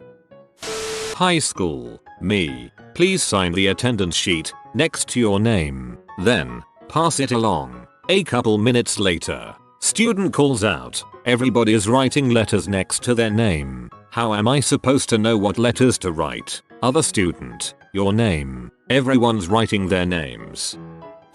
Not a teacher. We were assigned classwork in a computer class and another classmate asked if we had to do the classwork. The teacher responded, you know how at the beginning of the course I said there was no such thing as a stupid question? That's a stupid question.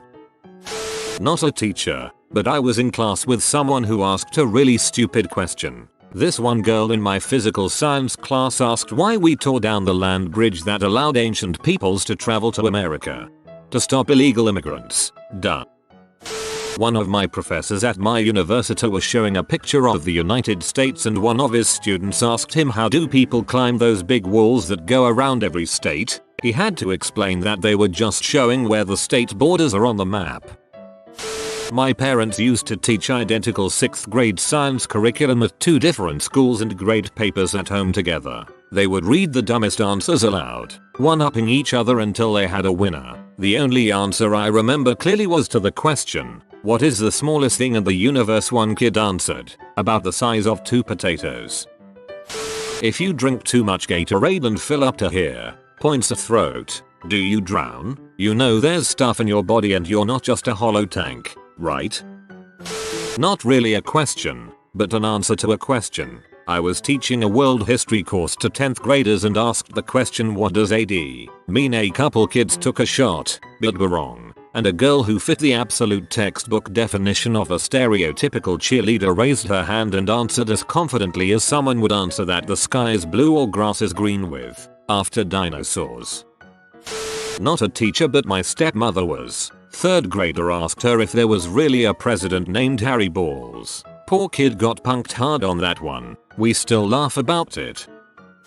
Not a teacher, but I had a girl in a few of my classes in high school that had some real WTF moments. 1. She once asked our geography teacher how the water got back to the top of a waterfall. 2. When overhearing my friend getting scolded for smoking, the teacher had said that his father quit cold turkey. She asked him how his father got addicted to turkey in the first place. 3. In history we were being taught about corporal punishment and the term lashes came up. She didn't understand what was so severe about eyelashes being pulled out. She was pretty hot. She once asked our geography teacher how the water got back to the top of a waterfall. I mean, a complete understanding of this question arguably requires some serious thinking about thermodynamics. The fact that water flowing downhill is free energy confused our civilization for a long time. My brother is a teacher and told me of an instance where several students insisted that a map of their home state was a map of the USA. I'm not a teacher, but a girl in my class was convinced that Saturn was the biggest planet in the solar system. She asked the teacher and the teacher said that Jupiter was the biggest. This girl then proceeded to insist she was correct and wouldn't look at any charts we showed her. A real piece of work, that one. That's better than just not knowing your planets. I was on a high school academic team and ended up being the only one in a room of idiots that knew more than 3 planets, not to mention the order of them. If you are new to the channel, you can subscribe. I publish new videos every day. Until then, check another video.